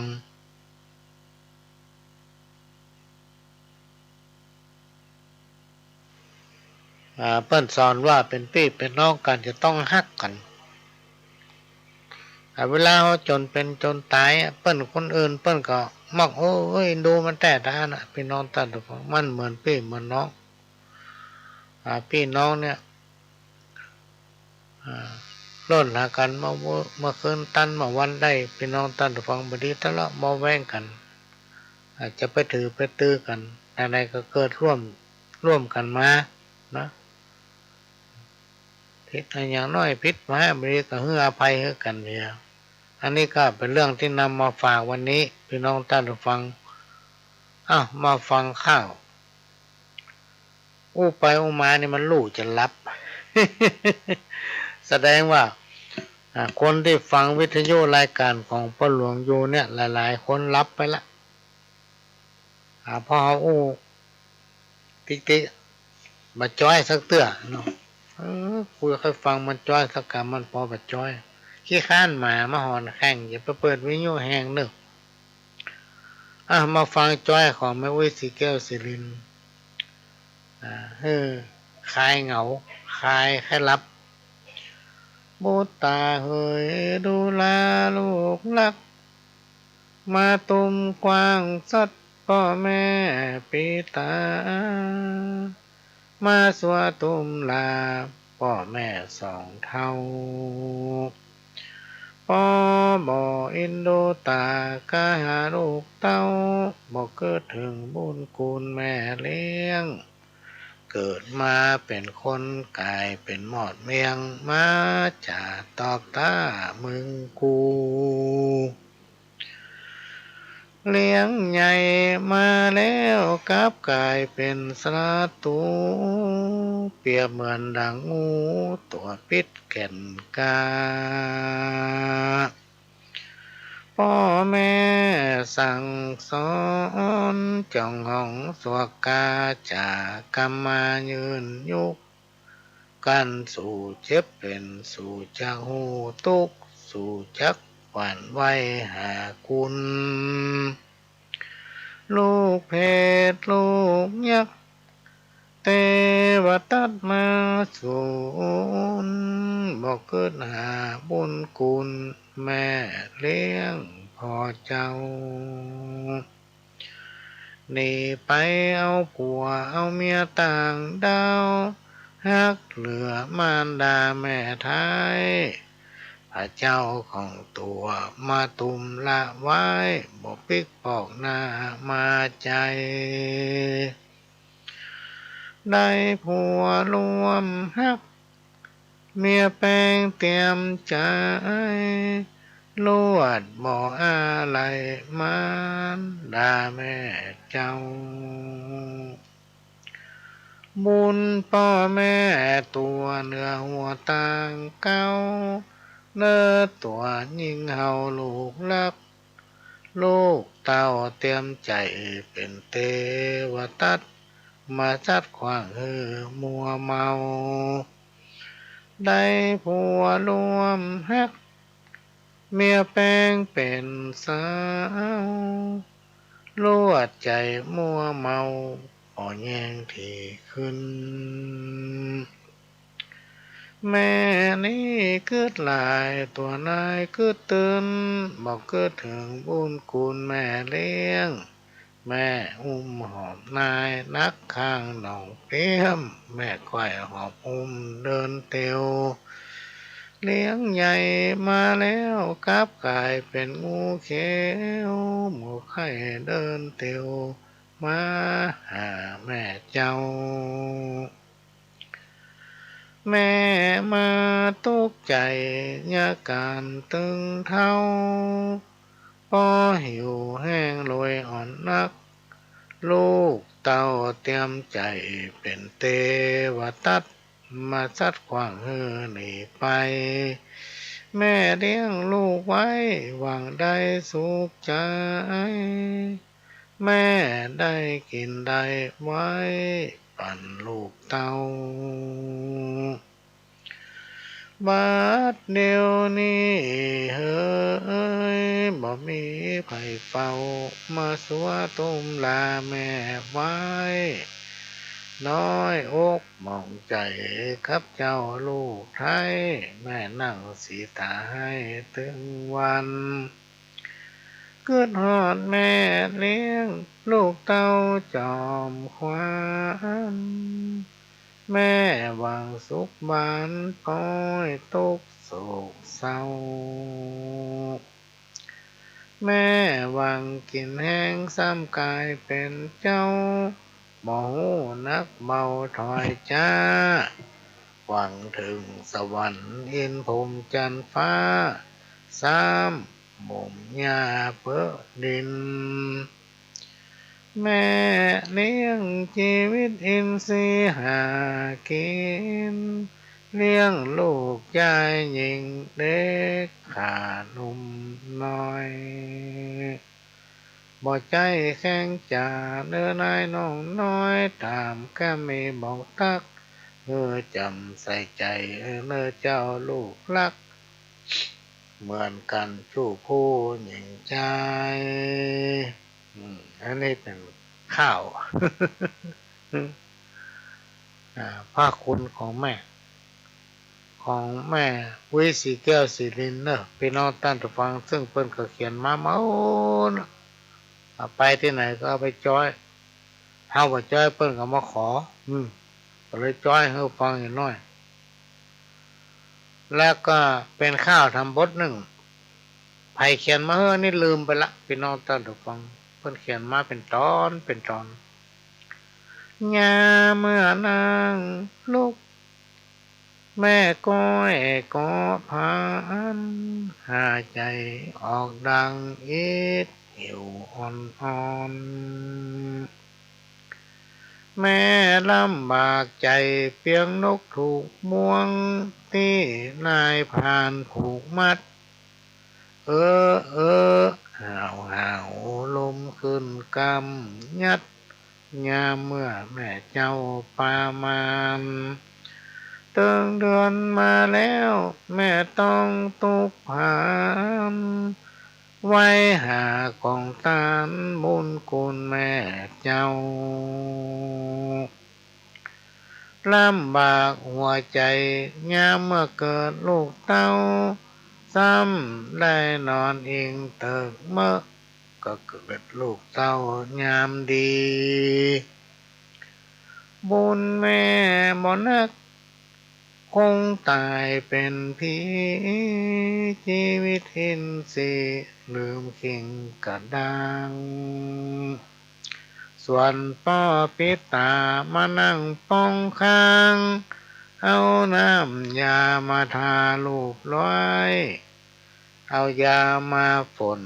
น้ำมนต์มาป้ายสติแม่ได้คืนมาลมขึ้นปั่นกลางมืดฟางแก่นตาใจแม่ดีมาเล็งหันลูกเต้าแม่นึกในใจว่าเจ้าเฮยเจ้า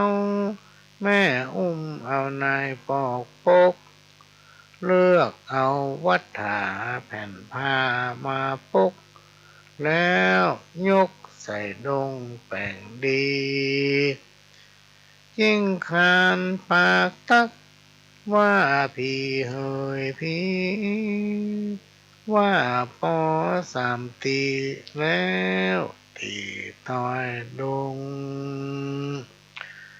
เสียงดังกงกงแล้วยกไปตำเมียดไว้แม่ก้อยรักษาลุมลาลูกไว้แม่นั่งเฝ้าเดือนไฟ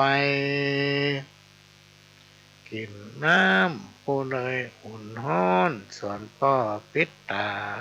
มีความทุกข์ย้อนได้ตัดบั่นก้อมหลัวดังตั้งเขาและน้ำก็ได้ตักตามเมื่อคืนเมื่อวันนอนเลี้ยงอยู่เฝ้าผ้าไม้โบหลัวแล้วต้มใบเป่าแม่มารดาชำระน้ำอุ่นน้ำเย็นเนี่ยไปสะปะตุกพ่อเจ้าปอลอแม่นั่งยากน้ำหลังปอโคตรขอกันเป็นเดือนนอไปไหนบ่ได้ไปไหนบ่ได้ว่าไปมันจะรับในเตะพี่น้องท่านทุกฟัง ล่าทำประการหนึ่งห้องของประหลวงเนี่ยมันมาเก็บเสียงว่าดังก็ไม่ได้กลัวเขาขว้างหัว ต้องรอผู้ใจบุญเอากระจกหนาๆมาเฮ้อก็จะทำห้องทำไมกระจกเนี่ยมันมาเก็บเสียงถ้าภายเนี่ยอย่างตั้งนอกมันก็เสียงเล็ดลอดเข้ามาถ้าเขาเนี่ยอย่างตั้งในเสียงเล็ดลอดออกไปนี่เป็นต้นเพราะฉะนั้นพี่น้องท่านผู้ฟังถ้าภัยใครรับก็จะไปฟังรับตั้งแต่อยู่เป็นกู้กันก่อน อยู่กันกู้กันก่อน อ่าถ้าคันรัดตะแต้เนี่ยจะไปเปิดวิทยุละเนี่ยเตือนลูกเต้าของคันรับคันนอนเขาเนี่ยการมาหิวช่วงเนี้ยพี่น้องท่านผู้ฟังมันมืดโวย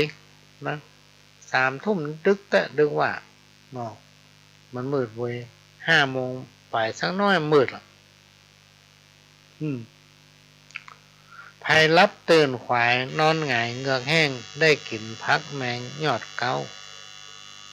แต่ก่อนมาหลังต้องฟังลูกเจ้าตึงหนุ่มตึงเท่าเนอนายเก็บพักตามหัวบ่ได้เอาไปขายแบ่งเหลือเจือใจพี่น้องเจ้าบ้าน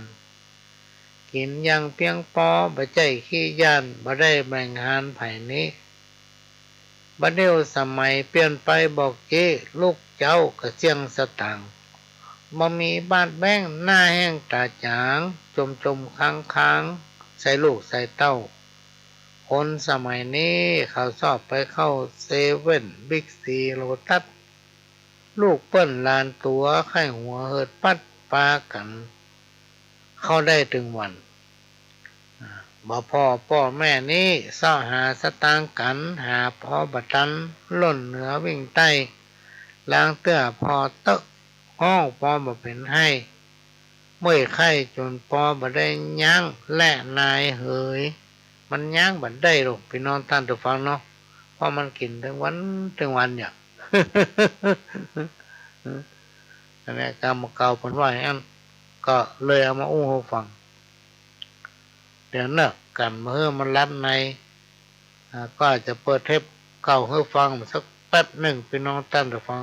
คดแต่ฟังไปวันนี้เขาอยู่ด้วยกันถึง5 ทุ่มบุญ กิจกรรมในหน้าที่งานหมู่บ้านกองทุนแม่ของประเด็นนั้นเพิ่นจะมีการรณรงค์ให้มีความฮักสมัครสมานสามัคคีเป็นต้นแบบเป็นตัวอย่างให้กับลูกกับหลานโดยมันมีการแบ่งชั้นวรรณะไม่ได้แบ่งพรรคแบ่งพวกนะมีจิตใจเอื้ออารีต่อกันอยู่ด้วยกันเหมือนพี่เหมือนน้องก็ได้ทำมาหลาย10 ปีละพี่น้องท่านผู้ฟังที่แรกปีนี้ว่าจะขอลาเนี่ยแต่เปิ้นก็ขอไว้อยู่บ่ให้ลาเด้อก็คงจะอยู่ไปเรื่อยๆพี่น้องท่านผู้ฟังอยู่ไปเรื่อยๆเอาจนว่าเขาทำมาได้เหมือนกับมาออกอากาศในรายการเนี่ยก็จะอยู่ด้วยกันไปเรื่อยๆเอาจนว่าเขาทำมาได้นะเอาก้อยมาว่ากันลำกำนึง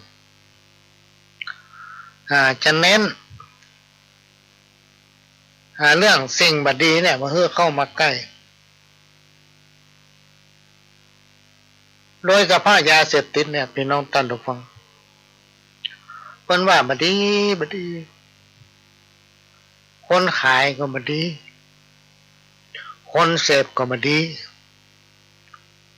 เหตุผลมันมี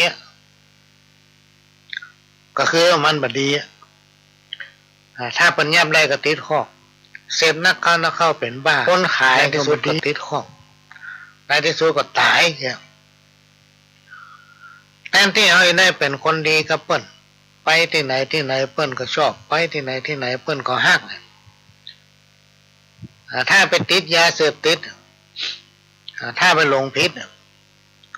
ไปมั่วสุมกับสิ่งเสพติดขายก็ดีเสพก็ดีไปที่ไหนเป็นที่รังเกียจของสังคมเปิ้นว่าเป็นภัยของชาติเพราะนั้นอย่าไปลองอย่าไปเข้าใกล้ทำไปอย่างอื่นเป็นต้นว่าเขามีพละกำลังเขามีสติปัญญาพี่น้องท่านผู้ฟังสิ่งที่เขาควรทำกับควรหาปัจจัยจะเนี่ยอย่างใดคือมันได้สตางค์ในยุคปัจจุบันเนี่ยพี่น้องท่านผู้ฟังถ้าเขามีสตางค์เนี่ยเขาก็ได้อย่างเขาจะไปไหนใครอยากกินยามันก็ได้กินหรอกแต่ไอ้เนี่ยใดให้มันมีสตางค์เขาก็ต้องทำอาชีพเนี่ยอย่างก็ได้ที่มันสามารถเขาได้สตางค์จะได้นักได้น้อย ก็ให้มีความพอใจพี่น้องท่านผู้ฟังอย่าไปคิดว่ามันได้น้อยและอย่าไปคิดว่ากูต้องรวยกูจะต้องอันอย่างนี้อย่าไปคิด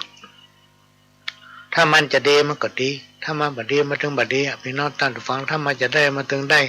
อันนี้เป็นเรื่องที่นำมาฝากมาอู้หูฟังบุญญาปาละพระปอปิตามีเต้าได้จากฟังเนอลูกเต้าบุญตาล้นเหลือเนื้อหัวต่างเก้าเป็นสัตว์บางเงาลมพักต้นโทสไลกิ่งใบมีนักนกหนูย่อมเข้าไปนอนกูลปอ21กูลแม่12ปีตามาดอนเป็นพระผู้สร้างถ้าเลคุณเขายกเอามาอ้างสูตรจะประมาณอ่านคิดป้อยอมมอบกายถวายชีวิตอยู่กับแม่เจ้ามารดามีภรรยาลักบูติบูตาต่อไปนี้นาป่อจักขอสู้ภาละตั้งหลายป่อจักกอบกูจำเป็นแลดูสปะ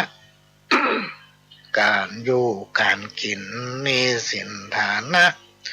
ตั้งแต่สร้างบ้านจานก่อนลาบเดิกลูกเจ้าที่เข้าหอมของเหือป้อไหลนองบ่มีวางเอือนแม่จะไปไหนบอกว่าไก่ไก่เป็นห่วงเป็นใยสัปะกลัวเจ็บในใจบ่ไหวสันจะกลัวเกิดลูกน้อยต่างๆอันเนี้ยพ่อแม่เป็นห่วงลูกนะเป็นห่วงลูกเป็นห่วงแป้นแผ่วหลานพวกพี่น้องต้านดูฟังไม่ว่าจะกินจะอยู่จะไปไหนมาไหนนะเป็นห่วงลูกแม้ว่าลูกจะใหญ่แล้วก็ยังคิดว่าลูกน้อยอยู่นั่นแหละเวลาจะกินจะนอนถ้ากึดถึงลูกเนี่ยถ้าอยู่ไกลกันเนี่ยพี่น้องต้านฟังบางทีกินข้าวบัลลัมนะ กินข้าวบัลลัมมันกัดอกพี่น้องจะเอานิทานเรื่องหนึ่งมาเล่าให้ฟังก่อนที่จะเล่านิทานนี่ก็ฟังสปอร์ตให้น้อยก่อนนะฟังสปอร์ตให้น้อยหนึ่งและก็จับเอาพญาเจ้าเมืองต่างๆที่ตนไปตีมาได้นะเป็นเฉลยห้อมล้อมพระองค์เอาพญาเจ้าเมืองต่างๆนะมาปฏิบัติตัวเก่าพี่น้องท่านผู้ฟังถ้าได้อย่างก็ต้องหามาฮื้อได้นะก็มีหลายเมืองที่ตกเป็นเฉลยตกเป็นค่าใจของพญาพมทัตแต่พญาพมทัตนี่ก็ยังมีความพอใจยังมีความพอดีทั้งที่ตัวก็ตีเมืองมาหลายเมืองแล้วก็คิดแค่ว่าจะตีเอาเมืองต่างๆนะมาอยู่ในกำมือตัวเขาได้เพื่อตัวจะได้เป็นใหญ่เป็นโตทั้งที่ตัวเองก็เป็นใหญ่อยู่แล้วเปิ้นเฮือเกียรติเปิ้นเคารพนับถือเปิ้นเก่งบารมีเปิ้นยกย่องก็ใครใหญ่ขึ้นไปถามเนี่ยทีนี้ก็ตั้งกองทัพเพื่อจะไปตีเมืองตะกะศิลาทำละวางจะยึดเอาเมืองแต่ตีเท่าใดเนี่ยยกทัพเขาตีเมืองเนี่ยมันถึงยากแต่ยากว่า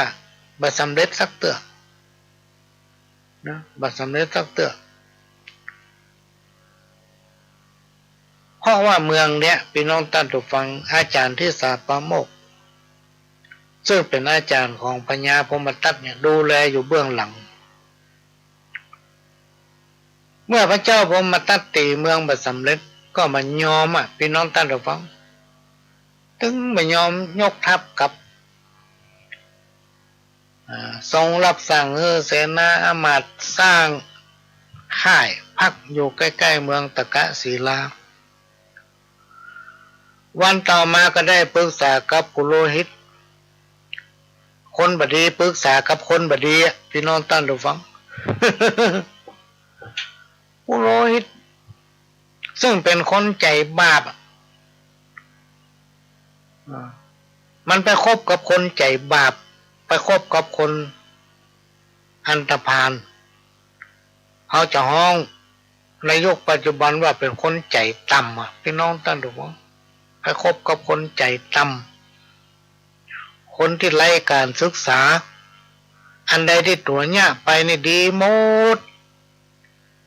อันใดที่เปิ้นทำบ่ดีสักอย่าง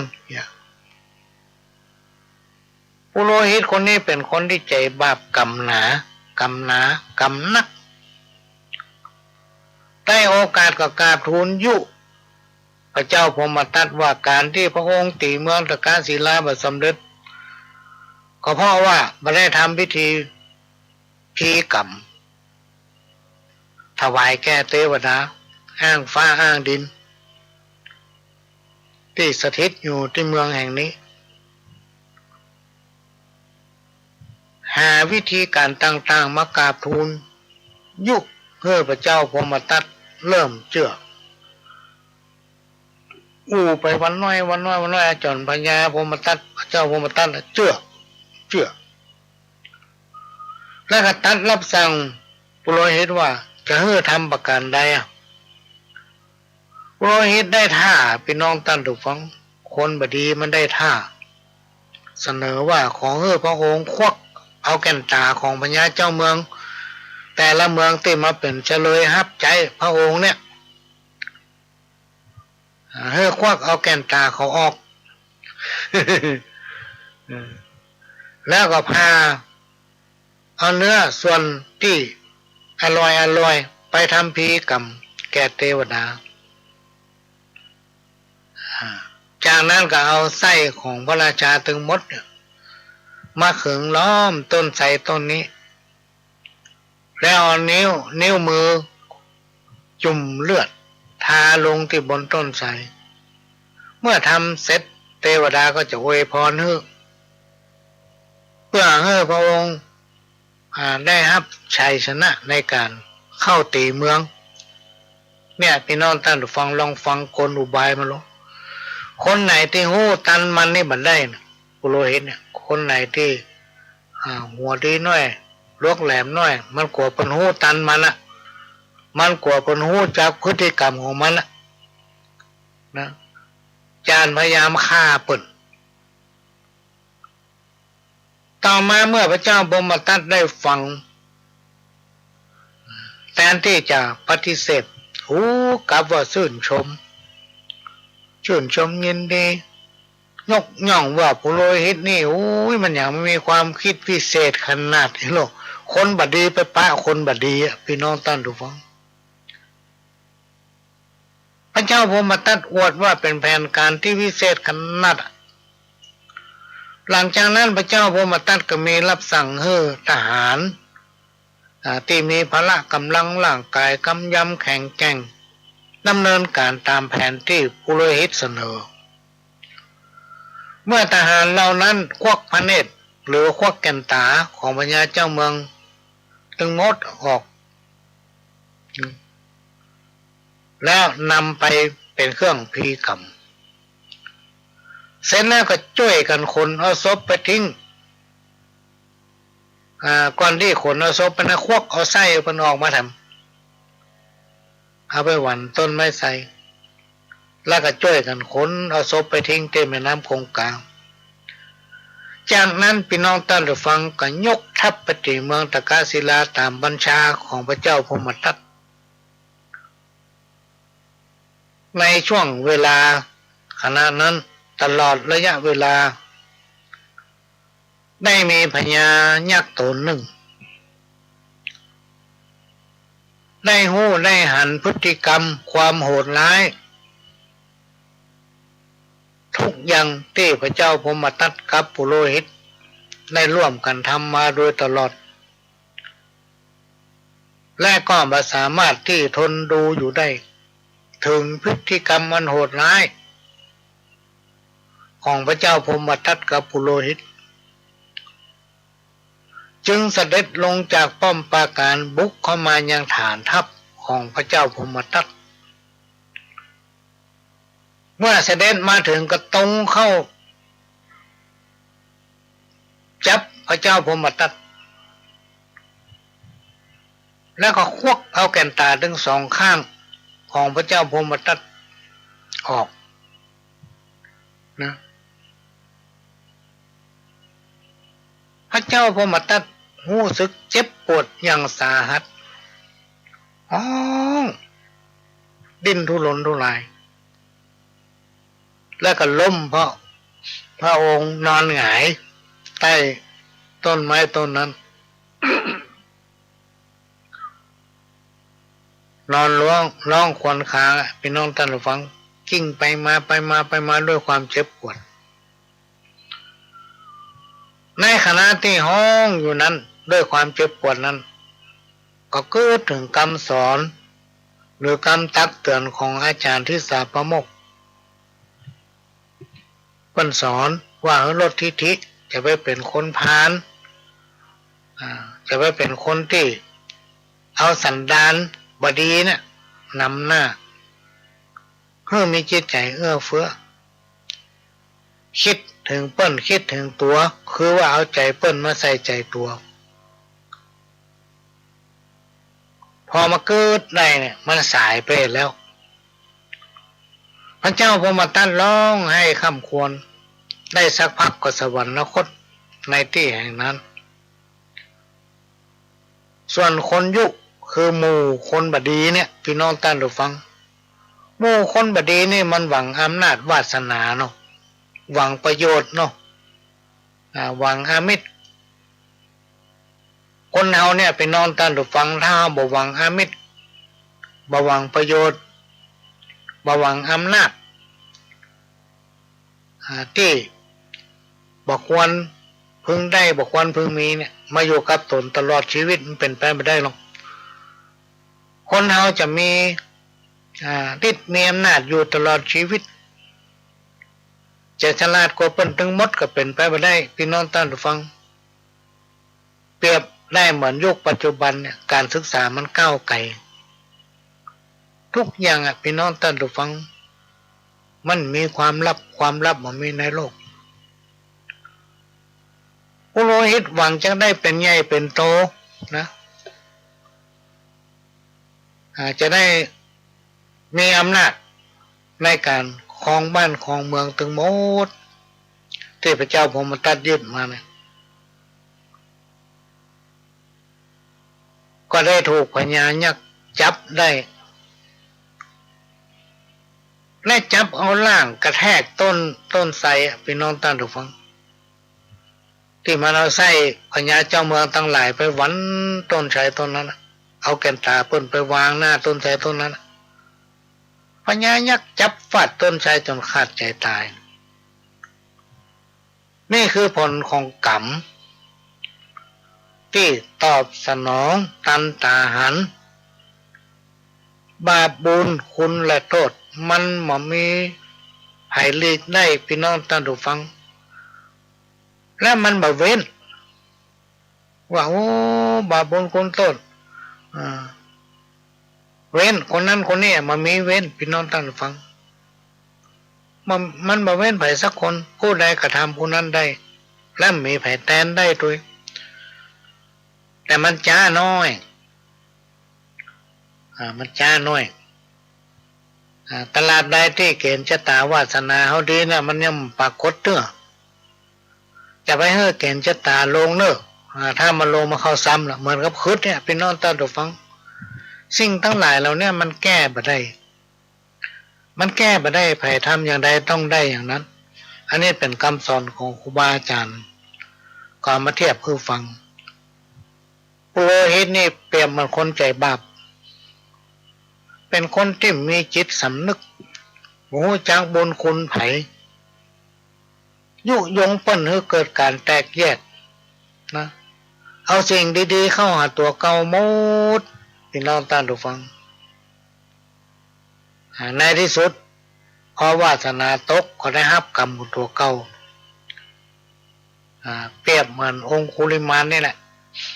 แม้นจะสำนึกนะในที่สุดก็ต้องตายด้วยกรรมที่ตัวเองทำพระเจ้าพรหมทัตก็ต้องตาย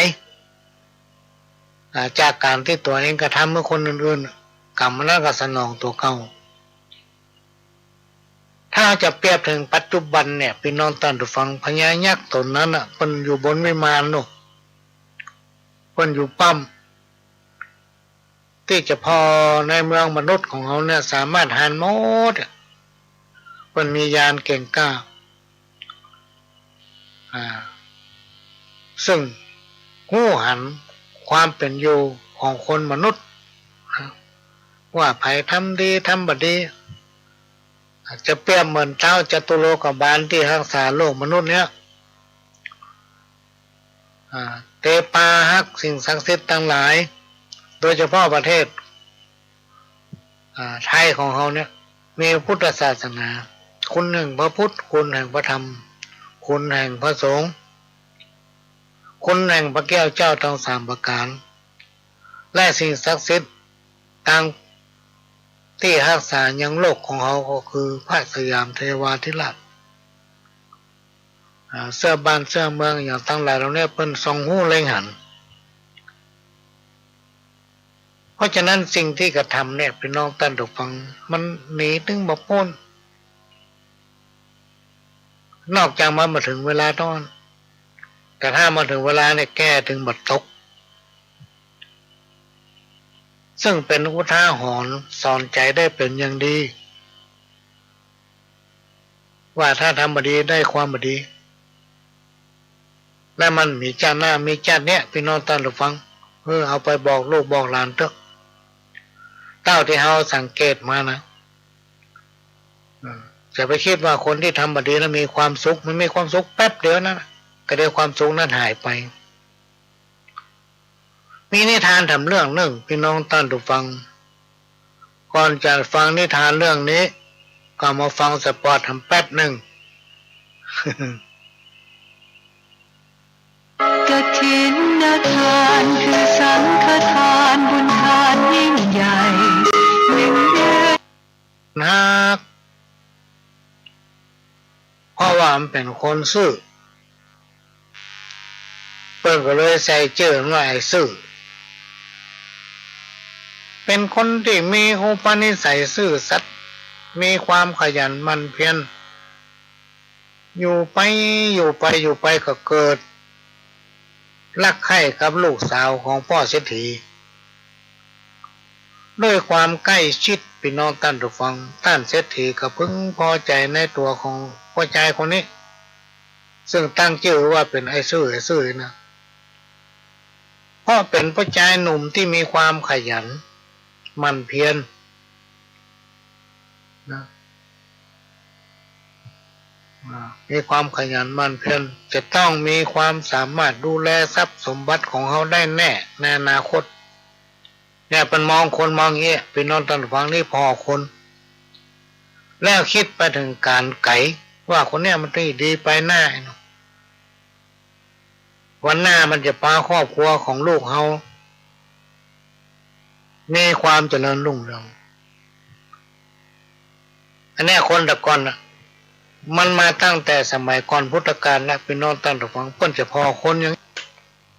ฟังไปเวลาหมดละพี่น้องท่านผู้ฟังพวกเราก็จะขอนำรายการนี้จากพี่น้องท่านผู้ฟังไปก่อนขอพี่น้องคนฟังทุกท่านรวมไปถึงหลวงพ่อเจ้าอาวาสเถระครูบาอาจารย์ทุกตนทุกองค์ที่ฟังรายการและให้กำลังใจพระหลวงมาโดยตลอดก่อนนมัสการกราบขอบพระคุณขอให้พี่น้องท่านผู้ฟังทุกคนทุกท่านนอนรับฝันดีจากกระผมพระหลวงสว่างธาตุดินจันทร์ขอสวัสดีครับ